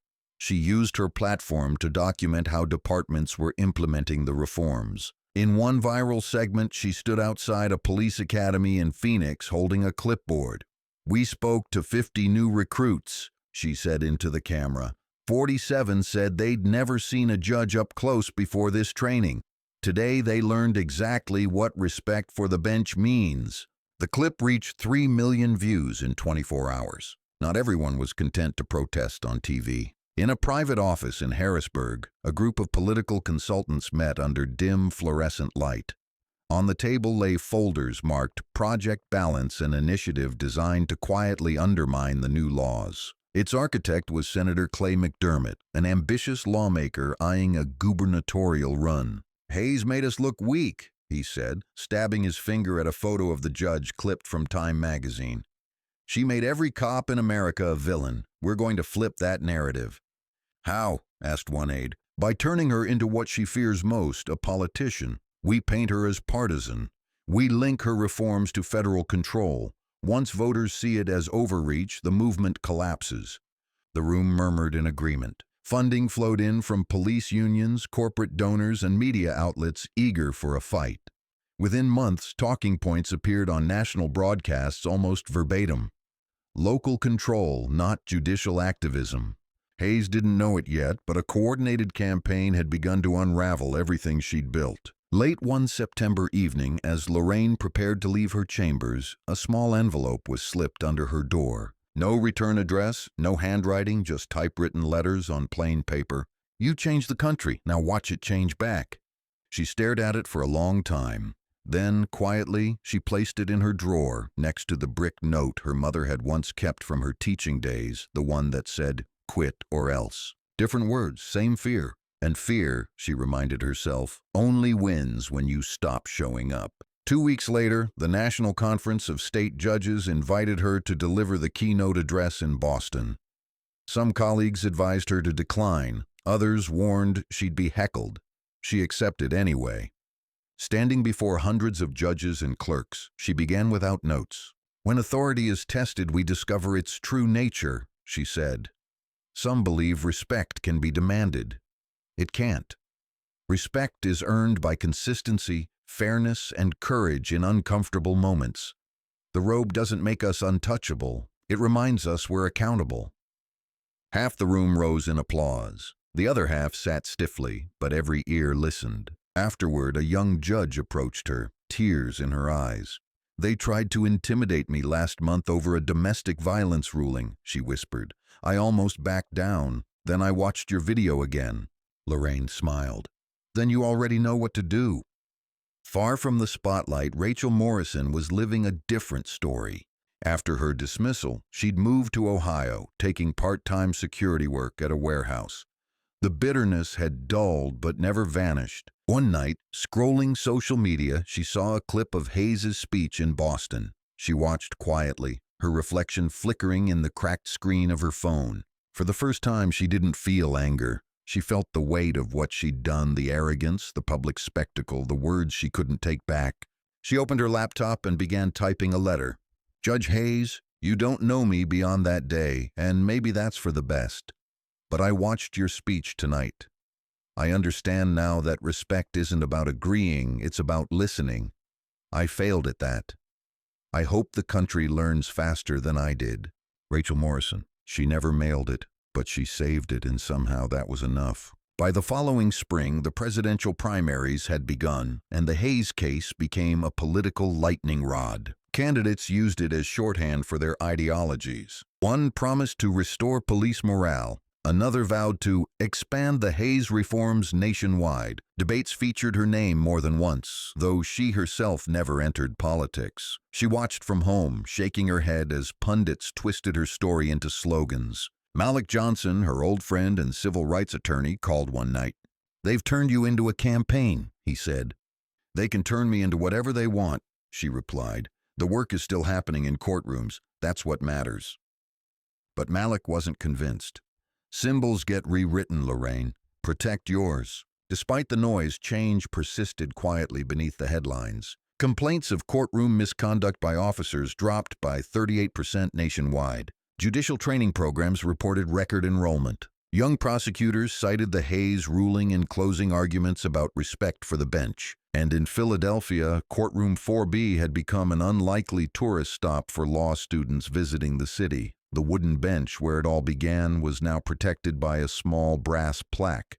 Here, justice reminded power who it serves. Sometimes Lorraine watched from her chambers as visitors took photos, whispering reverently like it was a museum. She'd smile, close her blinds, and return to her docket.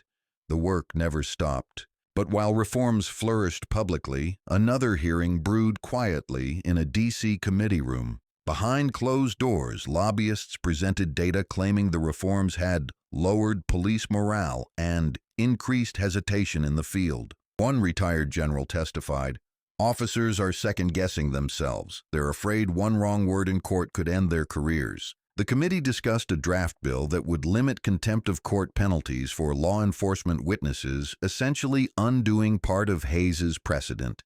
The vote was close, 5-4 in favor of tabling the measure thanks to a single swing vote by Senator Evelyn Brooks, a centrist who said, The law isn't the enemy. Ego is. When Lorraine read the transcript later, she whispered, "Thank you," though she'd never met the senator. Months later, Hayes and Amanda Foster finally met again off camera at a small cafe near the courthouse. Amanda sipped her coffee. "You know, people still call it the Hayes era." Lorraine chuckled softly. "I never wanted an era. I wanted order." "Do you ever think about that, officer?" Amanda asked carefully. "Every day," Hayes admitted. "Not out of anger, out of warning. The moment we stop checking ourselves, we become what we condemn." Amanda nodded slowly. "That's going in my next piece." "Then write it right," Hayes said, smiling. By year's end, the country had settled into a wary equilibrium. The shouting faded, the reforms remained. The fear receded, but the awareness stayed. High school civics textbooks included a short section titled The Hayes Decision. Documentaries premiered on streaming platforms. One was simply called 4B. It opened with a slow pan of the empty courtroom, sunlight spilling across the wooden bench, and Hayes's voice saying off-screen, "Justice isn't a destination, it's maintenance." It won an Emmy. At home one evening, Lorraine sat on her porch with her sister Jasmine, watching children play across the street. "Do you ever miss being anonymous?" Jasmine asked. Lorraine laughed softly. "Every day. But anonymity never built anything worth keeping." Jasmine glanced at her. "You think Mom would be proud?" Lorraine looked at the fading sky. "She'd tell me to get back to work." They both smiled. The next morning, among her mail, Lorraine found a small white envelope with no return address. Inside was a single sheet of paper, typed neatly. "I said once that you didn't belong on that bench. I was wrong. You belong there more than I ever belonged behind a badge." She stared at the letter for a long while.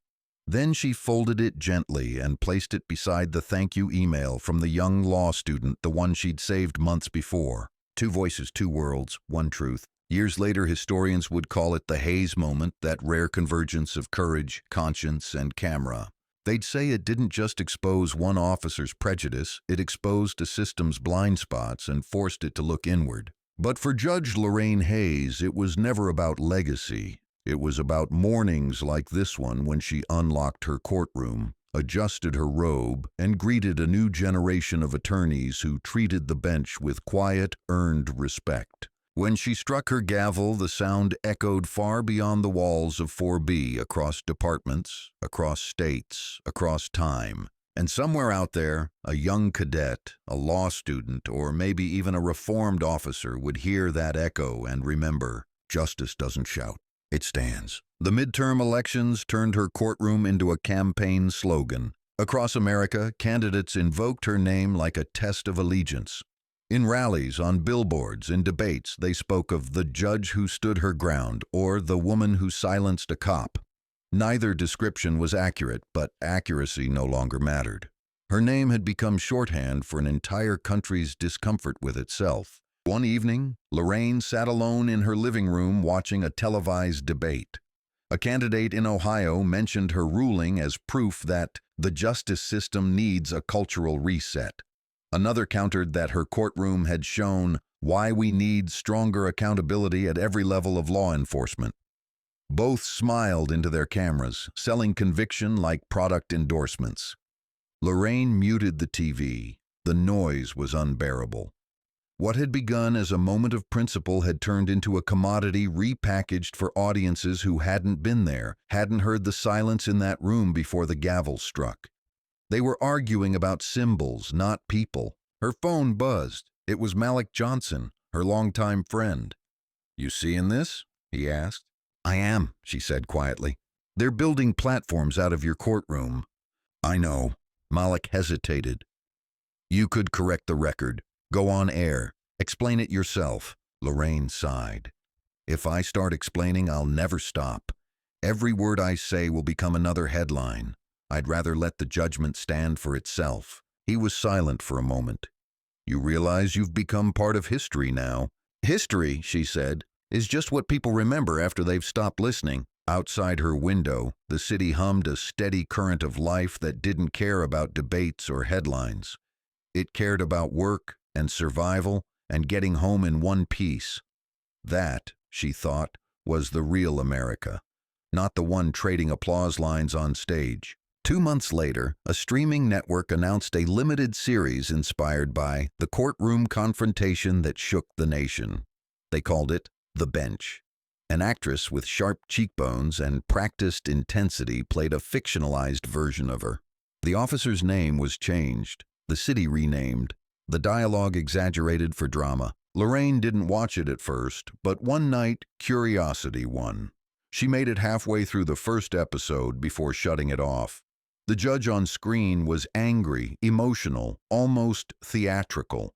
None of it reflected what that morning had actually felt like: the measured control, the effort not to flinch, the private tremor beneath the surface. She turned off the TV and sat in darkness, realizing something the media would never understand. Courage didn't look cinematic. It looked ordinary. It looked like doing your job when people wanted you to disappear. When she returned to court the next day, a young man approached her outside the courthouse. He was maybe 20, dressed in a rumpled suit that looked borrowed. "Judge Hayes," he said nervously, "I'm clerking downtown. My mother watched your case every day. It was on the news. She said to tell you thank you for not shouting back." Lorraine smiled softly. "Sometimes silence says more." He nodded, eyes bright. It did. Moments like that grounded her.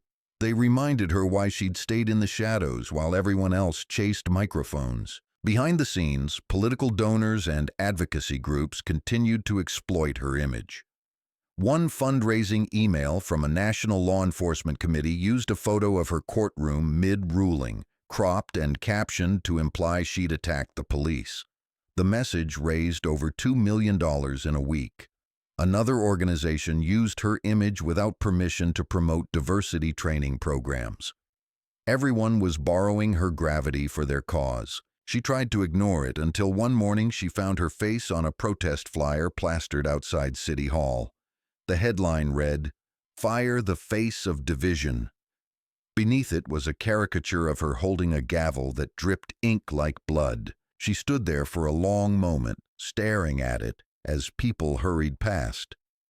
Then she peeled one of the posters off the wall, folded it, and carried it back to her chambers. Later, she placed it in the same drawer that held Rachel Morrison's letter and the thank you note from the student. Not as a trophy, but as a record, a reminder of how thin the line was between honor and hostility. Meanwhile, Rachel Morrison lived a life far from the public eye. She had left Ohio and moved south, working quietly as a private security contractor. No one recognized her anymore, and that anonymity became its own strange mercy. She read about the reforms from a distance, the speeches, the protests, the awards. For years, she said nothing.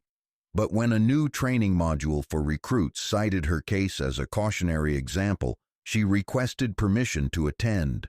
Sitting in the back of a classroom filled with young cadets, she listened as an instructor explained what the Morrison contempt meant in legal terms.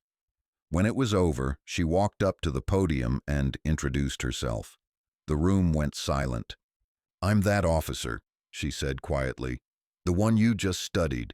I want you to know I was wrong."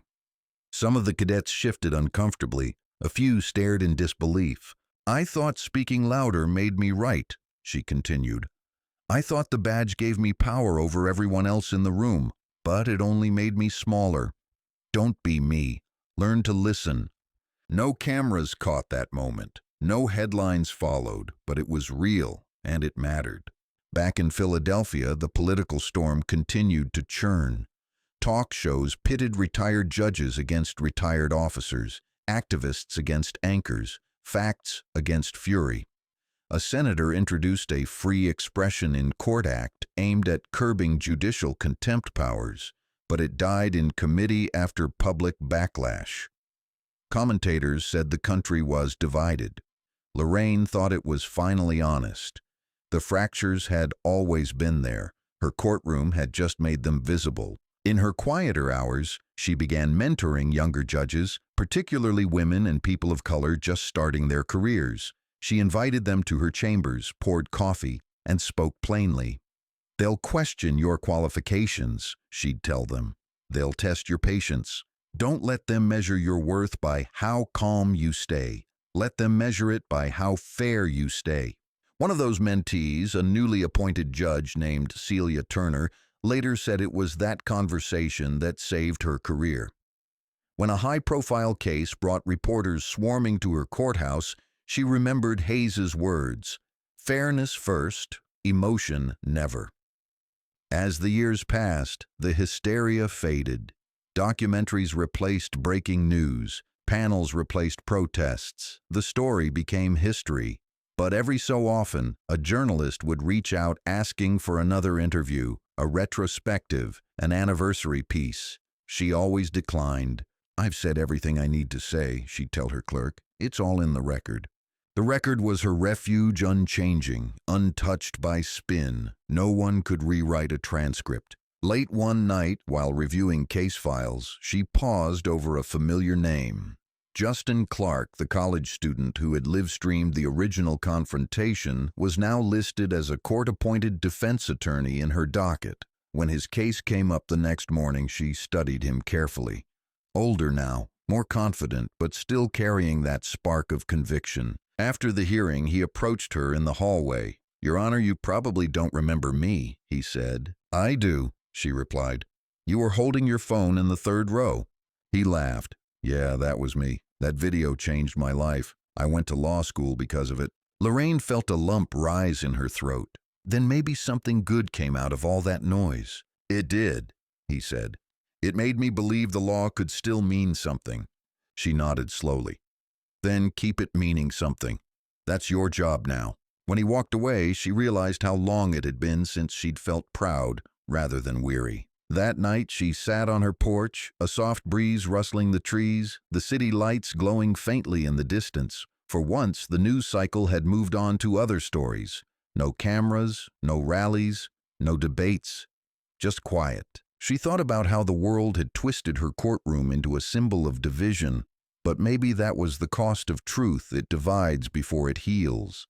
And healing, she knew, was slow work. The kind that didn't trend, didn't go viral, but lasted. Her sister Jasmine called. "You sound peaceful," she said. "I think I am," Lorraine replied. "For the first time in years." "Then you did what you were supposed to do." "Maybe," Lorraine said, "or maybe I just refused to quit." "Sometimes," Jasmine said, "that's the same thing." The following week, Lorraine received an invitation to a national symposium on judicial integrity. She hesitated before accepting. The keynote theme was "The Future of Accountability in Law Enforcement." She almost declined again, weary of microphones and spotlights, but then she remembered the cadet who'd thanked her for staying silent. Some moments, she realized, required a voice. The auditorium was full that day. Judges, attorneys, police chiefs, students, reporters. When she took the podium, she didn't read from notes. She looked out over the crowd and said, "We talk about justice like it's a monument, something carved in stone. But justice breathes. It changes with us. It weakens when we're afraid and strengthens when we listen. I didn't set out to change anything. I just refused to let disrespect become normal. And if that's called courage, then maybe courage is simpler than we think." When she finished, the applause was quiet at first, then grew louder, longer. Not the roar of spectacle, but the sound of understanding. After the event, as people gathered around to shake her hand, one young reporter asked, "Judge Hayes, do you believe America learned from what happened in your courtroom?" Lorraine smiled faintly. "Learning isn't a moment," she said. "It's maintenance, same as justice." The reporter nodded, scribbling the quote. That night, as she returned home, she passed by the courthouse. Courtroom 4B's lights were off, the bench empty. For a moment, she imagined another judge sitting there years from now, someone who'd never met her, never seen the chaos, but had inherited the calm that came after it. And that, she thought, was enough. She didn't need to be remembered as the judge who changed America. It was enough to know that for a few fleeting minutes on one ordinary Wednesday morning, she had reminded it what respect looked like. She walked away from the courthouse steps, the echo of her heels fading into the city night steady, unhurried, unshaken. 2 years passed. The country had moved on to other scandals, other flashpoints, other names to argue over. But for Judge Lorraine Hayes, time didn't erase the weight of what had happened, it simply reshaped it. The morning news no longer led with her face, yet the echoes of that courtroom moment lingered in every reform memo, every training manual, every quiet whisper among judges about the Hayes precedent. In Philadelphia, her courtroom remained steady. Routine cases, familiar faces, long days. She took satisfaction in the ordinary. It meant the world was functioning again. Until the morning a case file landed on her desk bearing a name she hadn't seen in months, Captain Robert Henderson. He was the officer who'd stood by her side that chaotic day. The one who'd publicly denounced Rachel Morrison's behavior. Now he was the defendant. The charges were serious: obstruction of justice and evidence tampering in a wrongful arrest case. The file alleged that Henderson had covered up misconduct by an officer under his command. The evidence was thin but politically loaded, and the public, hungry for another morality play, latched onto it instantly. The story broke on a Monday. By Wednesday, protesters gathered again outside the courthouse. This time the chants weren't about race or respect, they were about hypocrisy. "Where's your accountability now?" one sign read. Lorraine sat in her chambers reading the reports, the irony settling deep in her chest. Henderson had once defended her integrity. Now his own was under siege, and once again all eyes turned to her. She could have recused herself. Many expected her to, but she didn't. Not because she wanted another spectacle, but because walking away would send the wrong message that fairness only applied when convenient. So she stayed. The hearing opened on a rainy morning. Henderson entered in plain clothes, jaw tight, eyes tired. Cameras followed his every step. As he took the stand, he met her gaze briefly. There was no plea for mercy, just quiet understanding. The prosecution painted him as a man who'd lost his moral compass, who'd chosen loyalty to his unit over loyalty to the truth. The defense countered that he'd made a procedural mistake, not a criminal one. Throughout the arguments, Lorraine listened without reaction. But inside, she felt the old ache of disillusionment, the way institutions could turn on themselves, the way power, once tainted, could corrode everything around it. During a recess, Malik called her. "You know they're already twisting this, right?" he said. "The media's calling it poetic justice. They're framing it as the downfall of your so-called ally." She closed her eyes. "That's not justice. That's theater." "Then end the show," he said softly. "Handle it the way you always do, by the book." "I intend to." When the verdict came, it wasn't dramatic. Henderson was found guilty of misconduct, not corruption. A lower charge. Lorraine read the sentence in a measured tone. A suspension, a fine mandatory retraining.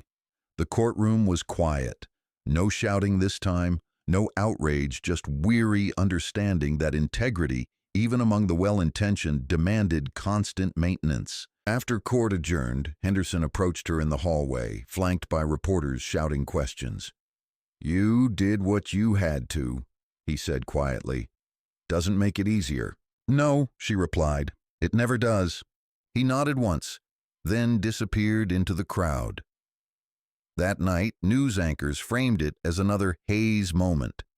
They said she'd proven once again that justice didn't play favorites. She didn't feel triumphant.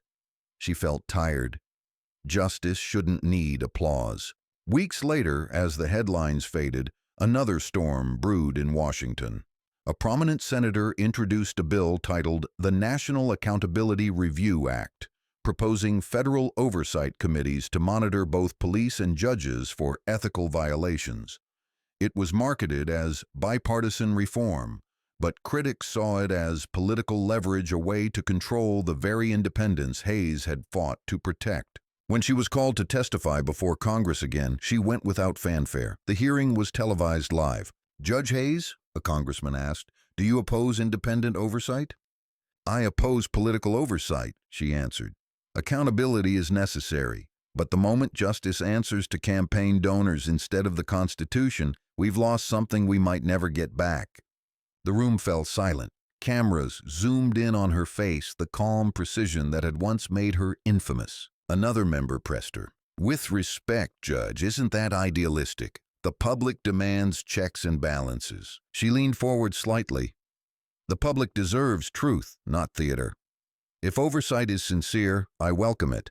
But if it's performance, it undermines everything it claims to protect."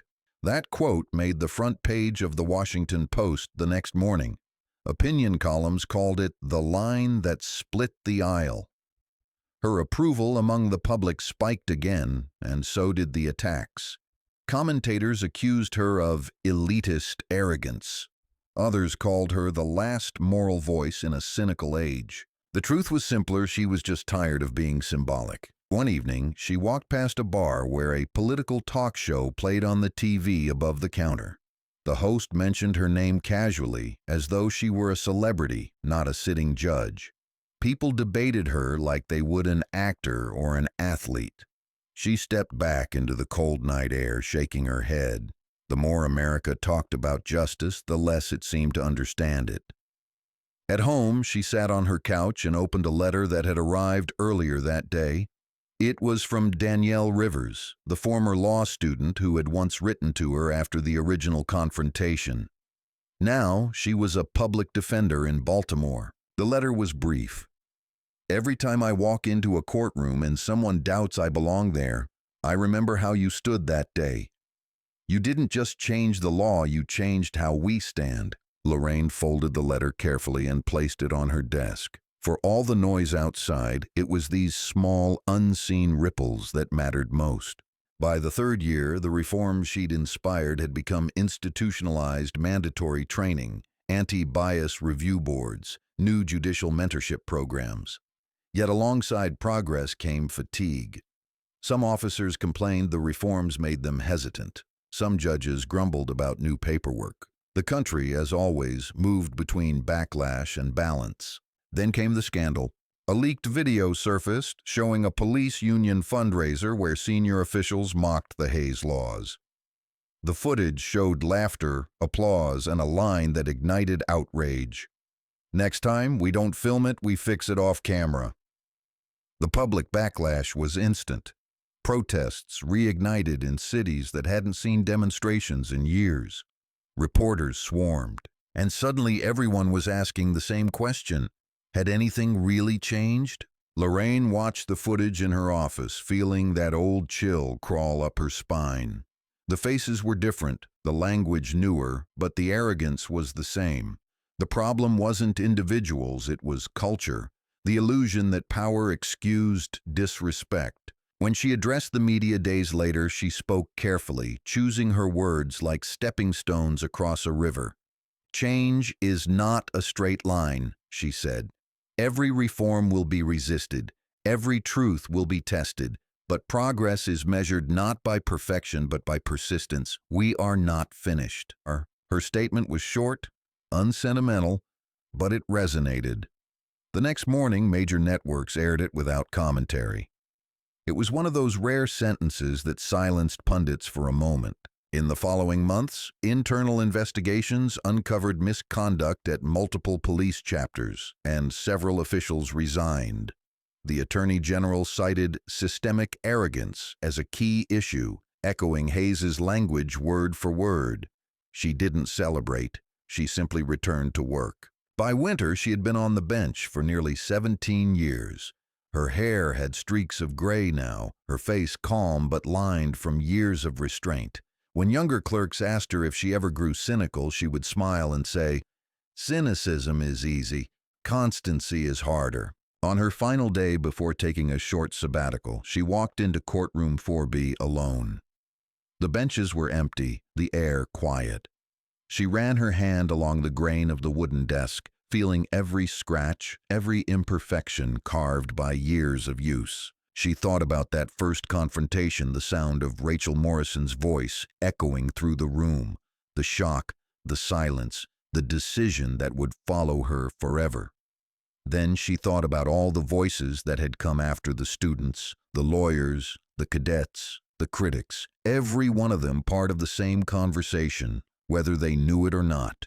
When she turned off the lights and locked the door, she didn't look back. The work would continue, with or without her. It always did. Outside, snow had begun to fall, blanketing the courthouse steps in white. For the first time in years, there were no cameras waiting, no crowds chanting, just stillness. She took a slow breath and stepped into it, her footprints the only marks on the fresh snow. Somewhere in the distance, church bells rang the hour, soft, deliberate, unhurried. She smiled faintly, thinking of her mother's old saying, "You teach not by what you preach, but by what you persist in." The world was still imperfect, but it was listening. And that, for Lorraine Hayes, was enough. The first morning of her retirement felt wrong. For nearly 2 decades, Lorraine Hayes had started her days the same way: coffee before dawn, a slow walk up the courthouse steps, the feel of polished wood beneath her fingers as she took her seat behind the bench. Now there was only silence. No docket, no bailiff, no cases waiting to test her patience or her faith. The world outside her window looked unchanged, but her life had shifted in ways she hadn't quite absorbed yet. She sat at her Kit Everett table, staring at the morning paper. Her name appeared in a small headline on page 3. Judge Hayes retires after landmark career. The article was respectful, even affectionate, but detached, just another piece of history filed away. She smiled faintly. The simplicity of it was almost comforting. After years of being at the center of public storms, anonymity felt like oxygen. But as much as she'd earned her rest, the city wasn't done with her yet. Within a week, she began receiving invitations again, guest lectures, panel discussions, award ceremonies. She ignored most of them until one envelope caught her eye. It was handwritten from the Philadelphia Youth Legal Fellowship, an organization that offered scholarships to first-generation law students. The letter wasn't formal, it was warm, almost personal. "We'd be honored if you would join us for a mentoring session. Many of our students entered law because of what you stood for. They'd like to thank you in person." Lorraine folded the note thoughtfully. She hadn't realized how many had been watching all those years. She went. The event was small, 30 students crowded into a community center auditorium. No press, no cameras, just eager faces and nervous energy. When she stepped inside, the room went silent for a heartbeat, and then applause erupted, quiet at first, then stronger, genuine. One of the students, a young woman named Aaliyah, spoke first.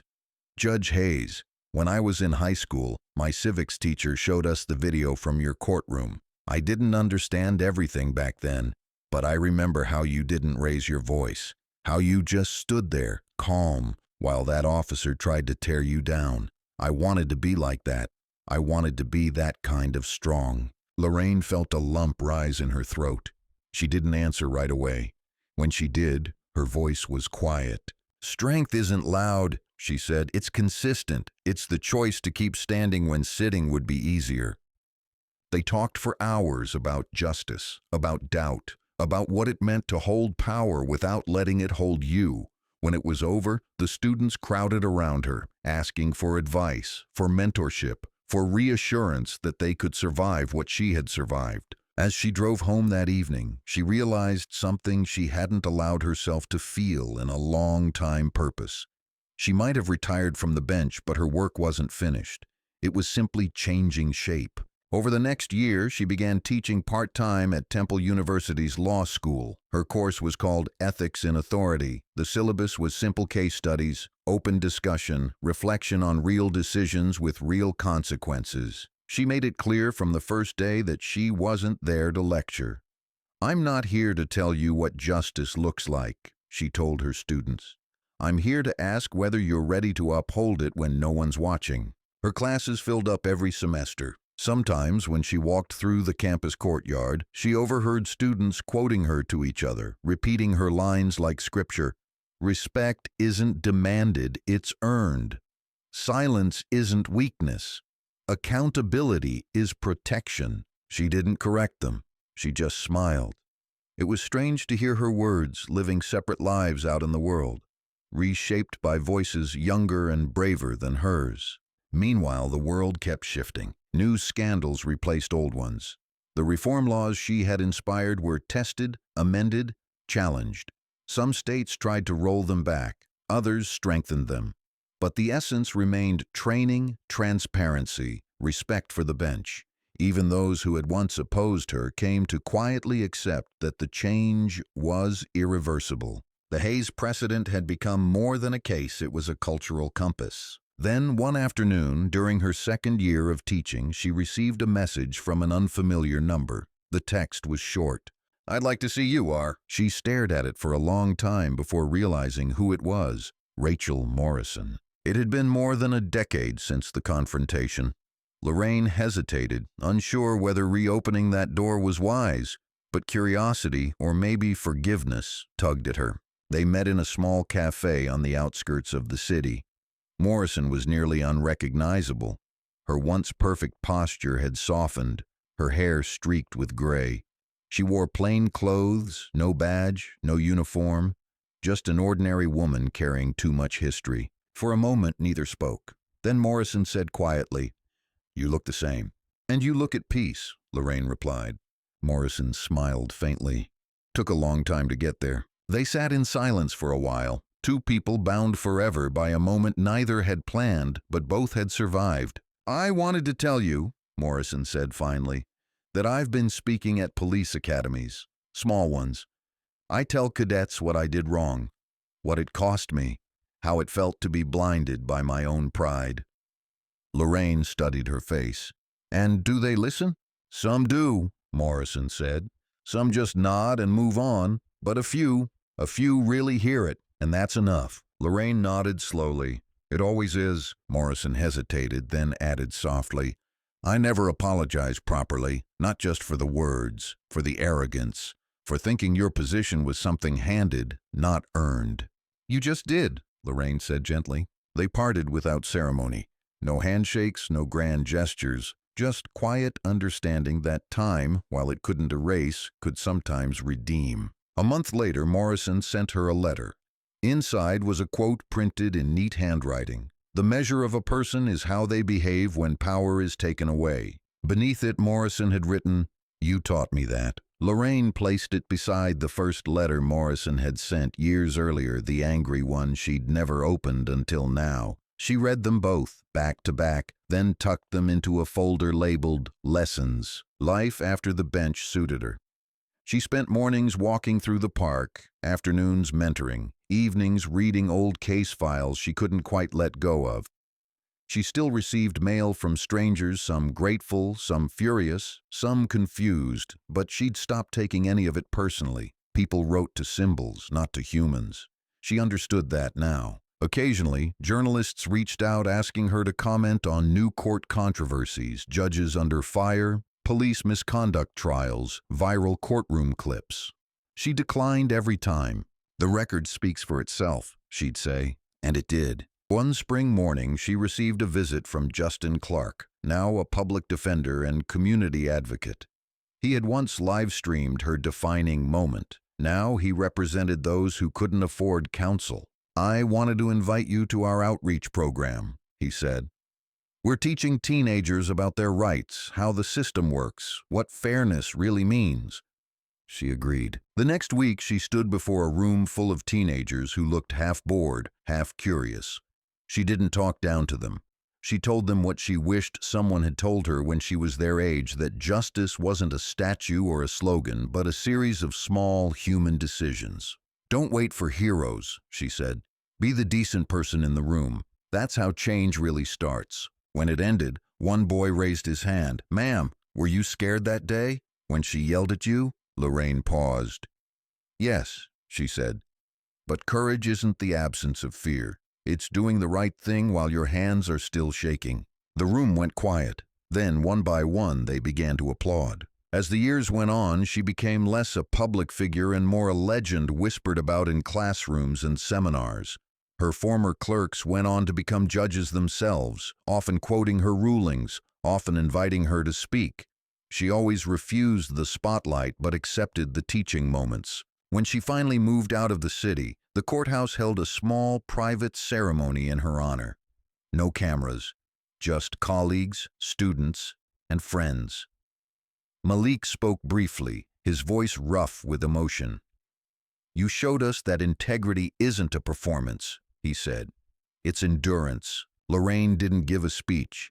She simply stood, nodded her thanks, and looked around the room at all the faces shaped in some small way by what had happened years ago. She realized then that the confrontation that had once threatened to destroy her had instead built something enduring, something larger than her. Later that night, she drove past the courthouse one last time. Courtroom 4B was dark, but a faint light glowed through the frosted glass above the bench security lighting, nothing more. Yet to her, it looked like the last ember of a fire that had refused to die. She smiled. The city didn't need her anymore. It had learned to stand on its own. Before heading home, she stopped by her mother's old school building, now a community education center. On the wall hung the same quote she'd memorized as a child. "You teach not by what you say, but by what you stand for." She touched the words, feeling their permanence, then whispered, "Still standing." And for the first time in her life, she allowed herself to believe it wasn't defiance anymore. It was peace. The last time Judge Lorraine Hayes stood in a courtroom, she wasn't wearing a robe. It had been nearly 10 years since she retired from the bench, and she'd come back not to preside, but to witness. The courtroom looked smaller than she remembered, the bench lower, the ceiling closer. Maybe it was just her memory enlarging the past. Or maybe history always felt bigger when you were standing in it. The occasion was the swearing-in ceremony for a new Judge Celia Turner, one of her former mentees. The same Celia who had once called her in tears after being berated by an attorney and asked, "How did you stay so calm when they tried to humiliate you?" Lorraine had answered then, "Calm isn't control. It's choosing the right moment to speak." Now Celia stood at the front of courtroom 4B, dressed in the same black robe, her right hand raised, reciting the same oath Lorraine had taken decades before. And when the applause came, Lorraine joined in softly, a single tear breaking through her restraint. After the ceremony, Celia spotted her near the back and hurried over. "You made this possible," she said, taking her hand. "This room feels different because of you." Lorraine smiled faintly. "Rooms don't change, Celia. People do. You'll make it different." It was a quiet moment, unnoticed by the reporters covering the event. But for Lorraine, it was everything. The proof that her battles hadn't been in vain, that the weight she carried had transferred into something lasting. She left before the cameras could find her. She didn't want interviews, didn't want headlines. She just wanted to walk down the courthouse steps one last time, in silence, as an ordinary citizen. Outside, Philadelphia was bright and cold. The marble glistened in the winter sun. Protest signs were gone, replaced by students with notebooks and tourists taking photos of the building where history happened. She kept walking until she reached the sidewalk where a young man was sketching the courthouse facade. He looked up and smiled. "You're Judge Hayes, right?" She hesitated, then nodded. "My mom studied your case in law school," he said. "She said it taught her that power can be graceful." Lorraine chuckled softly. "Grace isn't power," she said. "It's what keeps power human." The boy didn't quite understand, but he smiled anyway. She kept walking.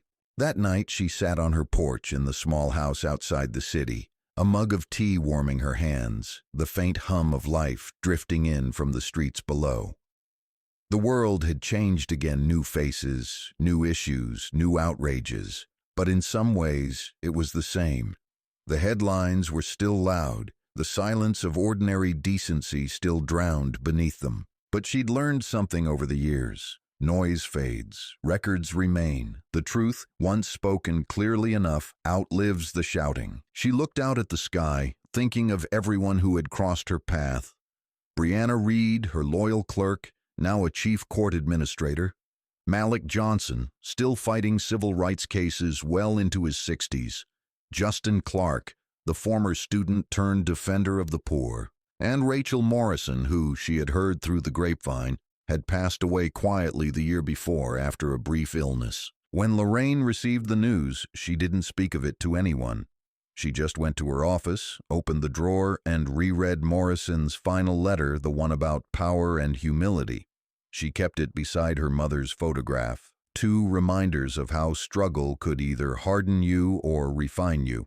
That night she whispered, "Rest easy," and closed the drawer. Now, as the years stretched behind her, she realized she'd spent her life doing something few people ever got to do. She'd watched the country change in real time, one courtroom at a time. She'd seen the worst in people, their prejudice, their pride, their anger, and still managed to believe in justice. It wasn't naive optimism. It was discipline, a daily decision. The same decision she'd made that morning when Rachel Morrison shouted, "You don't belong on that bench." The same decision she'd made every day after, to stay standing. Her sister Jasmine still called once a week. "You ever think about writing a book?" she asked. "People would read it. You could finally tell your version of everything." Lorraine laughed. "My version's already in the transcripts." "Yeah, but transcripts don't bleed," Jasmine said gently. "People need the story." Lorraine looked at the half-finished manuscript sitting on her desk. She'd been writing in secret for years, not memoir exactly, but reflection. Pages filled with thoughts about silence, power, the slow erosion of dignity, and the cost of resilience. Maybe someday, she thought, but not yet. That spring, Temple University announced it would name its new ethics center after her. The dedication was simple, a small bronze plaque on a stone wall. The Lorraine Hayes Center for Judicial Integrity. She attended the ceremony reluctantly. Reporters snapped photos, students cheered, deans gave speeches. When it was her turn to speak, she stepped up to the podium, looked out over the crowd and said, "Integrity isn't perfection, it's persistence. It's how you act when no one claps, when no one records, when no one cares. That's where justice lives, in the quiet moments we'll never read about." Applause filled the courtyard, but she barely heard it. Her words weren't meant for headlines. They were meant for the young faces staring back at her, the ones who would inherit every flaw and every possibility she'd spent her life wrestling with. Afterward, as people mingled and congratulated her, an older man approached, tall, dignified, with a slight limp. "Judge Hayes," he said, "I was a rookie cop back when your case made the news. I hated you for a long time. Thought you were against us. But now, after 40 years in uniform, I realize you were for all of us. You made us better, even when we didn't want to be." Lorraine met his eyes and nodded. Then it was worth it. He smiled, saluted her lightly, and walked away. In the months that followed, her health began to slow her down. Nothing dramatic, just the wear of years spent holding the line. She moved more carefully, slept longer, spent her mornings reading instead of rushing. But her mind stayed sharp. Every morning she still read the paper, still circled cases that caught her attention, still called former students to discuss new rulings. And sometimes when she walked through the park near her house, strangers still recognized her. A nod, a smile, a quiet thank you. She never stopped being surprised by it, that a moment of confrontation, once born out of humiliation and fury, had turned into gratitude that outlasted decades. One afternoon, she received a letter from the Supreme Court Historical Society. They were planning an exhibit on modern judicial milestones, and they wanted to feature the Morrison contempt case. She was flattered but wary. She knew how easily history could be dramatized, distorted into myth. Still, she agreed to contribute her handwritten notes from that day, the ones she'd scribbled on the legal pad before everything fell apart. When the exhibit opened months later, her notes were displayed behind glass under soft light. Visitors leaned in to read her careful pen strokes. "Maintain composure, uphold order, respect is not optional." Beside it hung a printed excerpt from her later ruling. "When those entrusted with power use it to demean, they betray the law itself."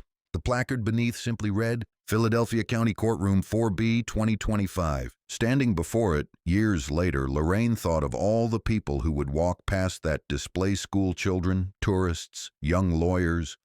Most wouldn't remember the full story. They wouldn't know the fear she'd felt or the cost that came after.